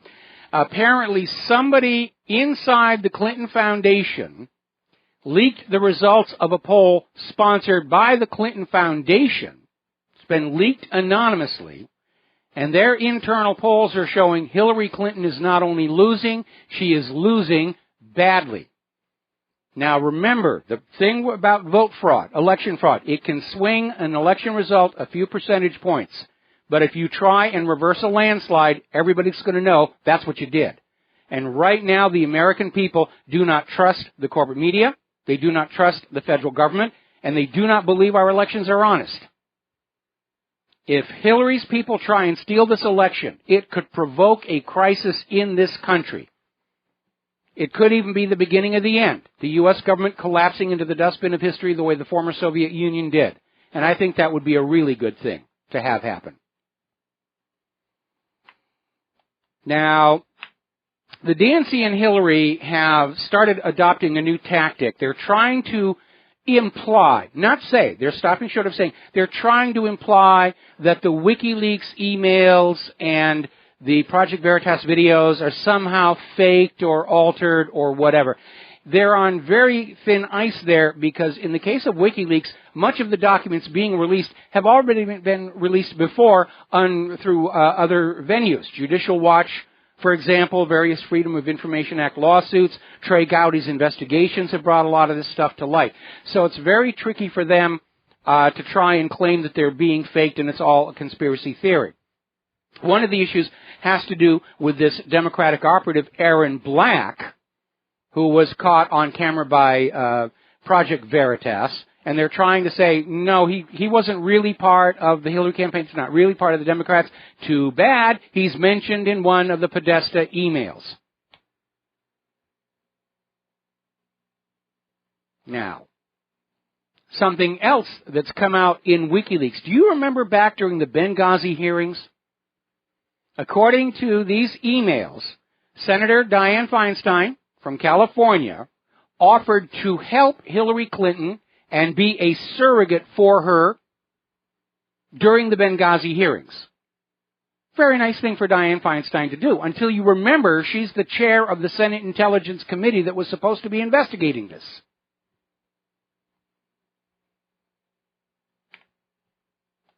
Now,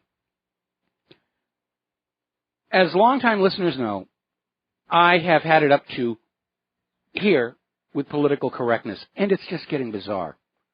I mean, right now, we cannot take care of our wounded veterans, which, to me, that is a sin. But apparently there's money for political correctness, and I am not kidding you. This is a story that came out of military.com. This is not The Onion. At Fort Knox, Kentucky, as part of a sexual assault awareness program, the male ROTC cadets were ordered to wear high heels. And they look so cute. They clash with the green camo, but they're so cute. Little. I mean, these guys have to be saying, they say, I didn't sign up for this. This is just nuts. We'll be right back. Aloha, America. Welcome back to the show. The phone lines are open, 800-313-9443. I'm looking at a Twitter feed from WikiLeaks. Now, we don't know that this is from Assange. It just says WikiLeaks. And it says simply, we have a surprise in store for Tim Kaine and Donna Brazil. Good. I think we would like to see that. Now, as you know, Jimmy Kimmel is pro-Hillary, anti-Trump on his show. Somebody just did a parody animated spoof that we put up on our website and posted to Facebook and LinkedIn and the rest of it. Now, last polls showed that only 6% of Americans trust what is on the corporate media. And all I can say about this 6% is they should not be allowed to operate heavy machinery. There's clearly a problem there. But the corporate media is paying a very heavy price because their readership, viewership is down, and inevitably it has hammered their ad revenues, which are based on how many people you are getting your program in front of. And as the audience numbers decline, the ad revenues are driven downward against a fixed overhead.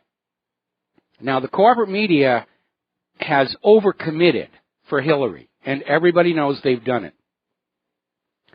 And if Donald Trump is able to overcome the election fraud next month, there are going to be some major changes in the media landscape of this country.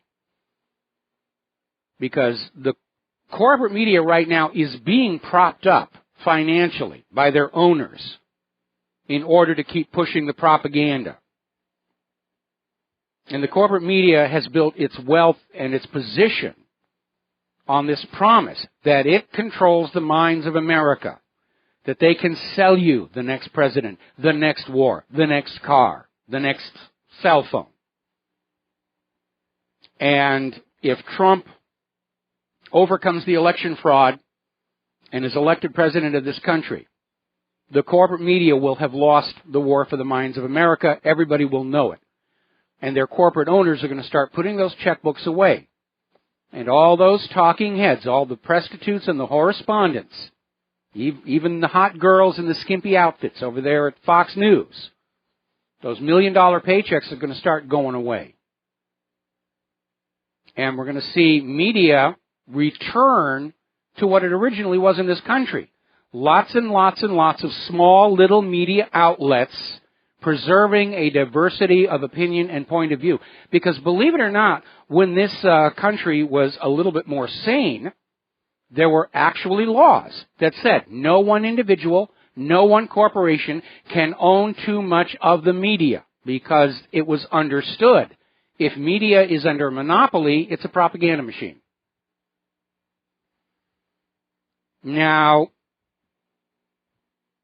during the first invasion of Iraq, back in the 1990s, the U.S. government went out to the large media corporations and they said, we're going to make you a deal.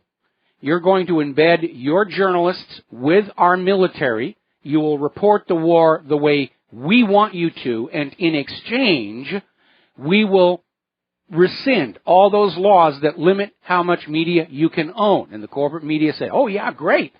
And they went along with it. They spun Operation Desert Stomp the way the government wanted it spun. And then they were able to start buying up, gobbling up all the small independent, and by independent I don't mean us independent, but the small little mom and pop newspapers, town newspapers, radio stations, and so forth. That was the heyday of Clear Channel that was literally buying up every single radio station in the country. And now they're in financial trouble as well. But we need to go back to a nation in which the media is diffused across the land to preserve a diversity of opinion, so that we get all points of view before we make a decision. And we really need to do that. So we're going to see some major changes there. And I'm opposed to a single giant monopolistic media empire. as much as I'd like $1 million paycheck myself, for the same reason I'm opposed to global government. It always seems to produce tremendous evil. And we need to get away from that. All right, we're going to take a break for commercials. We've got a caller waiting on the line, and we will be right back. And aloha, America. Welcome back to the show here. We're going to go to the phones. Dennis in New York, aloha. Welcome to the show. What's on your mind? Hello? It's good to hear you. Okay. When this whole election cycle is done with, which I think we're only hitting the tip of the iceberg now, maybe we'll be able to talk about Heathkit and helicopters and, all these different beautiful old electronic things that people used to actually build here. Maybe they'll reopen something like that. But what I wanted to address with you was conspiracy theories defined. Yeah, because all I heard after the was conspiracy theories. And Trump is talking about voter fraud and conspiracy theories, and even Hillary, I think, maybe mentioned it, and they put this tag on. But I want people to just consider this, and this is not my original thought. This is something I got from somebody else. When you want to consider a conspiracy theory, let's go all the way back to the JFK assassination, and the very first conspiracy theory that was accepted as fact, and that was the magic bullet that was found on Kennedy's stretcher, and that was the bullet that did all the damage and killed him and wounded Connolly. That was accepted as fact, never called conspiracy theory, yet everything past that, okay, which we know is a big BS story now, yes, is called a conspiracy theory and is marginalized. Well, I remember, one of the issues with the magic bullet was that X-rays showed that the mass of remaining bullet fragments in Governor Connolly's leg exceeded the missing mass from the magic bullet. And when he died, there was a brief suggestion that the remains of the bullet be removed for comparison. That idea went away. But it's kind of interesting you would point to JFK, because the phrase conspiracy theory was invented in the aftermath of the Kennedy assassination as a dismissive. It's a conspiracy theory. And the idea was to condition people when they heard that phrase conspiracy theory to say, I don't need to pay attention to this. It's a conspiracy theory. And yet, if you look at how many so-called conspiracy theories have turned out to be fact, you understand the phrase conspiracy theory is a propaganda tool to try and get you to not pay attention to what's going on. Now, obviously, conspiracies exist. There's even a law against conspiracy. And all a conspiracy is when two or more people agree to do something that's illegal. And remember, the House Select Committee on Assassinations did conclude there was at least one other shooter in Dealey Plaza. That, by the legal definition, means there was a conspiracy to kill President John F. Kennedy. But the phrase conspiracy theory is used to dismiss things and convince people not to take a look. Hillary used it last night, dismissing the Project Veritas videos as a conspiracy theory. They're not a conspiracy theory. They're videos of known Democratic operatives plotting to, disrupt Donald Trump's rallies. It's a violation of U.S. election law. It is a tactic copied from Hitler's brown shirts. And Newt Gingrich is right. Why isn't the FBI investigating this? Well, you've enlightened me, because I never thought conspiracy theory, the term, went back that far. My earliest recollection was when W was on TV after the World Trade Center and telling everybody not to pay attention to strange conspiracy theories and all of that. That is my earliest recollection of that phrase, Well, it's been a term of craft ever since JFK, and conspiracy the definition of a conspiracy theory is anything the government doesn't want you looking at too closely. Have you heard anything now? I was in Jersey when I called you a couple of days ago, and I was told down there that there's a rumor circulating that Clinton's doctor who treated her brain injury had died, and I looked on it. It was on some very it was on a Pravda website, but a totally different story. Not anything to do with the plane crash that she was in. where they pulled her unconscious from the wreckage, and when she was and they spirited her out. She took that turn and went into Iran. That's where it crashed. But they were trying to say that this fella treated her in her home, and he's dead.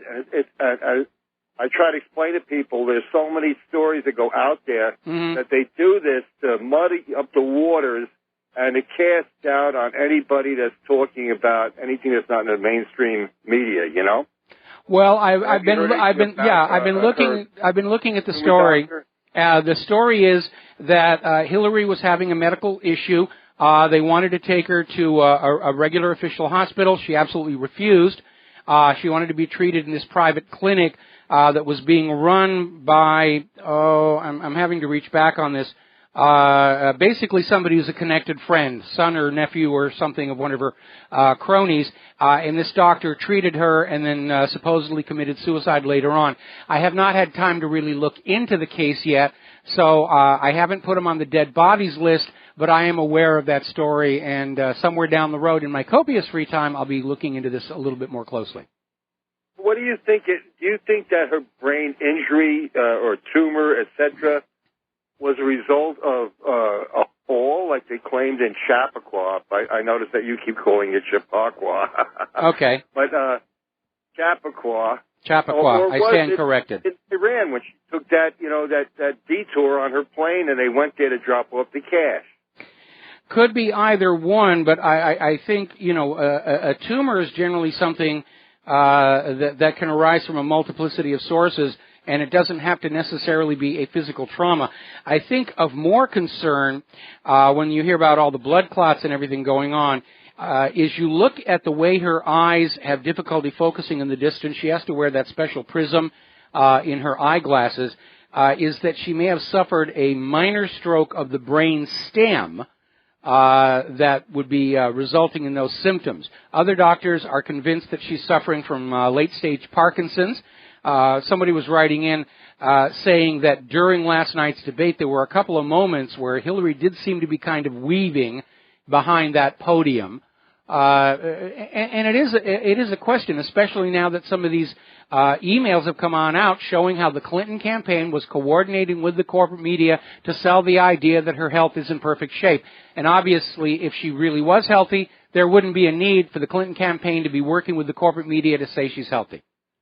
Well, I was focused more on watching her left eye, which on the previous debate when she got into Hillary 1, it kind of went crazy, and his doctor actually has a website with video that he's gone into her medical condition, and actually has shown how NBC had doctored up the tape to straighten out her eye, but that left eye. It was a botched up job, yeah. That left eye. Now, do you remember a couple of months ago there was this very large, impressive-looking black gentleman who was seen escorting Hillary around. He appeared to have some kind of a medical injector with him. Very clearly not Secret Service. There was that one moment where Hillary was speaking and there was a ruckus in the audience and she just froze, and this guy leaps up on the stage and says, you're okay, keep talking. And then he went away. Apparently he was spotted near the Hillary group last night in Las Vegas, so he's back on the scene. Well, I just want to let a lot of the people out there know this also. The people I run into, and a lot of them are seniors, retired people, that they're not really convinced on Trump. They're not really, they don't like Hillary. And I try to take your advice and be gentle and just point out to them that you really don't want Hillary, but because if you don't vote for Trump, you're going to get Hillary. And try to run it along those lines and point out all the stuff that goes back to Iran-Contra, Mina Airport, and the Clinton-Bush narcotics. You're already going way too far. You're going way too far. I'll tell you how to deal with these people. First of all, you tell them, it isn't a question of whether you want to vote for Donald Trump or not. Look at all the reasons you have to vote against Hillary Clinton, and then just show them the articles where Hillary is talking about no-fly zones over Syria, war with Iran, war with Russia, and just ask these people, do you want a nuclear war?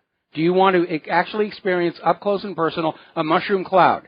If you don't, you have to vote against Hillary Clinton, and the only option against Hillary Clinton is Donald Trump. I think I'll use that approach from now on. Thank you, Michael. You have a good day now. All right, thanks an awful lot. Yes, always keep these things simple. Just give them one idea at a time. Going to switch over to Alex in San Antonio. Aloha. Welcome to the show. What's on your mind? Huh? Are you there? Yes. Well, hello there. Sorry, wrong line. Wrong line. Oh, okay. I'm sorry. Well, whoever it was, it sounded cute. Alex in San Antonio? Alex, are you there? I'm not hearing Alex. Oh. Are you there? Alex, are you there? Yes, sir. Hello? Okay. Well, we seem to be having some difficulty with our little switchboard today. What's on your mind? Yes, I was just calling because I had a question regarding the debates last night, and that little cute person was my daughter. Okay. Well, she sounds adorable. Yeah. Thank you. We watch the show together all the time, and she, I told her I was going to call you today, and she was like, Daddy, let's call Michael. So what's her name? Anyway, her name is Ellie. Ellie, how are you? Aloha, Ellie. Doing fine. Thank you very much, Mike. I appreciate it. Yeah, we watch your show. We watched your show ever since she was born. So she's a fan, a lifetime fan. Okay. She's 4. She's going to be 5. So she's definitely been listening to you since she was born. But it's going to take years of therapy to get her over that, I'm afraid. Well, believe it or not, I got to be honest with you, Mike. It's because of you and the independent media that my daughter enjoys perfect health. She's 100% unvaccinated, highly organic food only child. Yep. And I got to be honest with you, if it wasn't because of the advice and the things that I've learned through you, through your sources, and through everybody you've had on the program over the years, I don't think my daughter would be enjoying this great benefit that it is. Never have experienced and never have been sick ever before in her life. And I am so glad. I am so glad. It's a huge blessing. But the reason for my phone call today was I wanted to ask you. Yesterday during the debates, the gentleman just kind of touched on it with what you were saying just now, how Hillary didn't seem like she was there. She seemed, I guess at one point you had mentioned it that she seemed almost stoned, where like, is that the reason why Donald Trump was preemptively asking for a drug test? Yeah, it was because, again, there's this big open question of Hillary's actual health condition. We know that the corporate media reports that she is perfectly healthy are a contrived piece of propaganda coordinated with the Clinton campaign.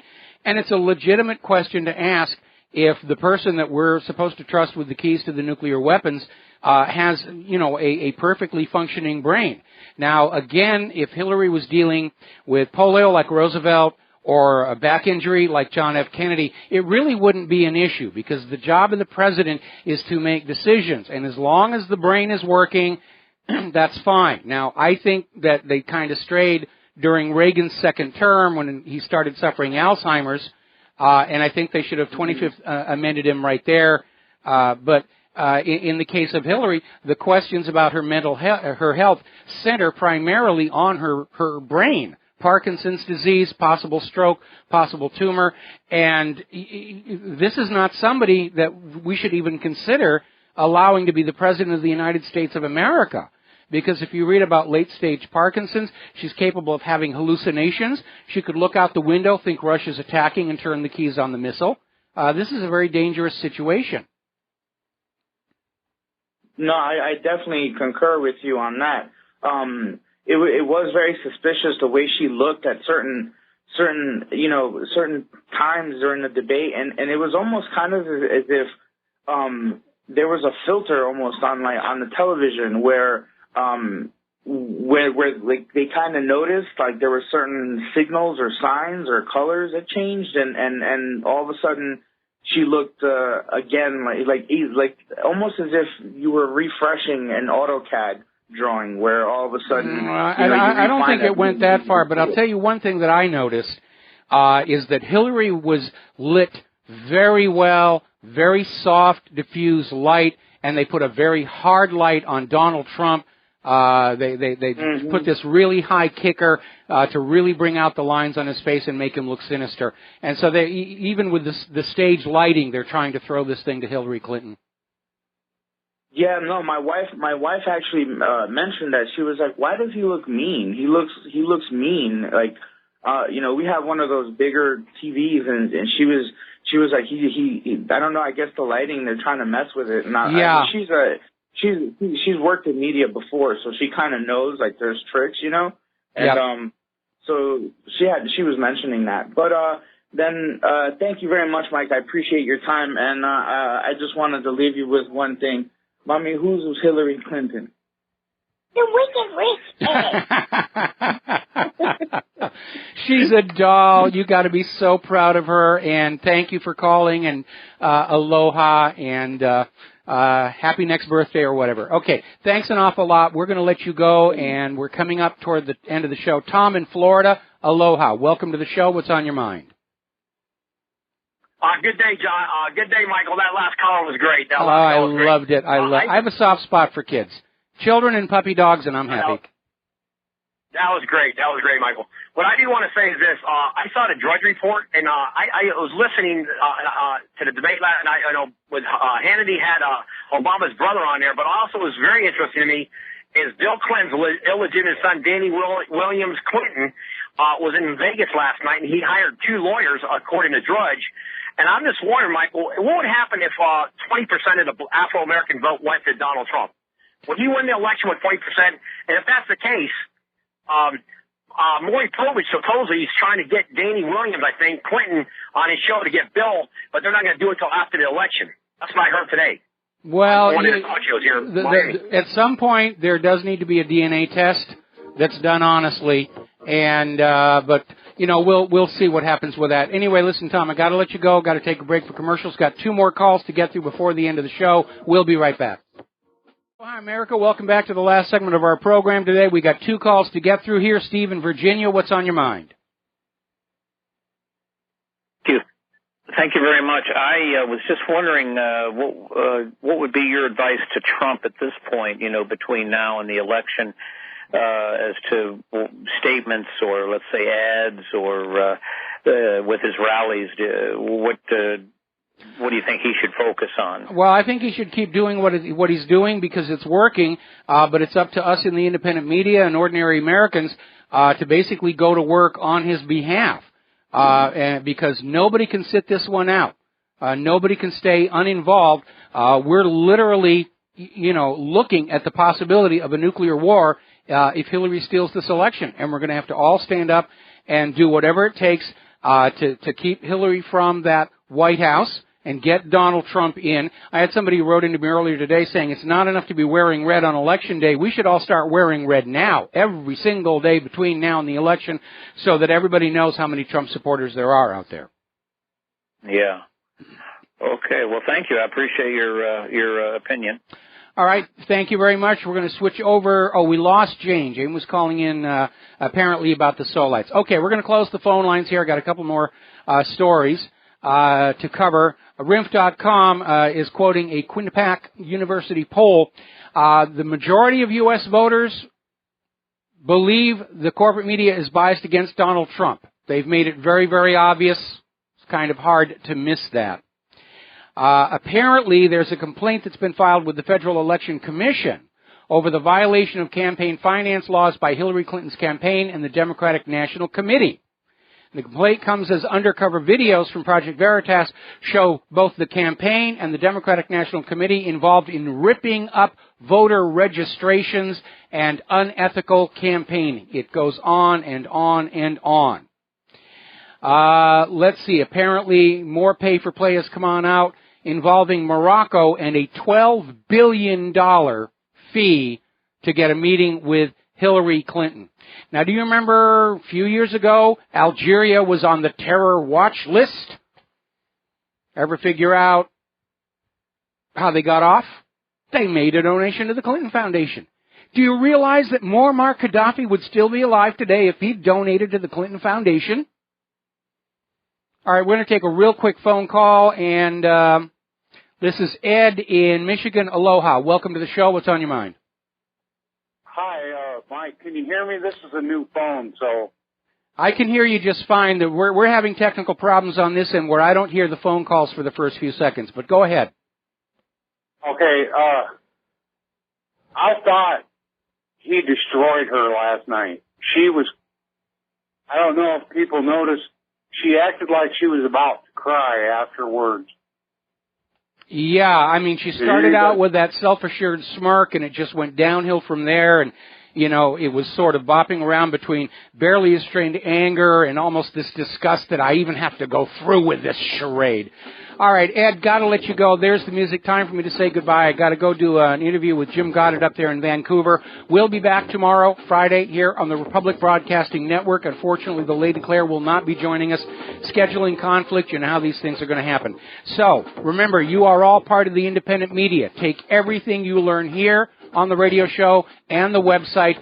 Share it everywhere that you can. We're in a fight for the future, not just of the United States, but of the entire planet.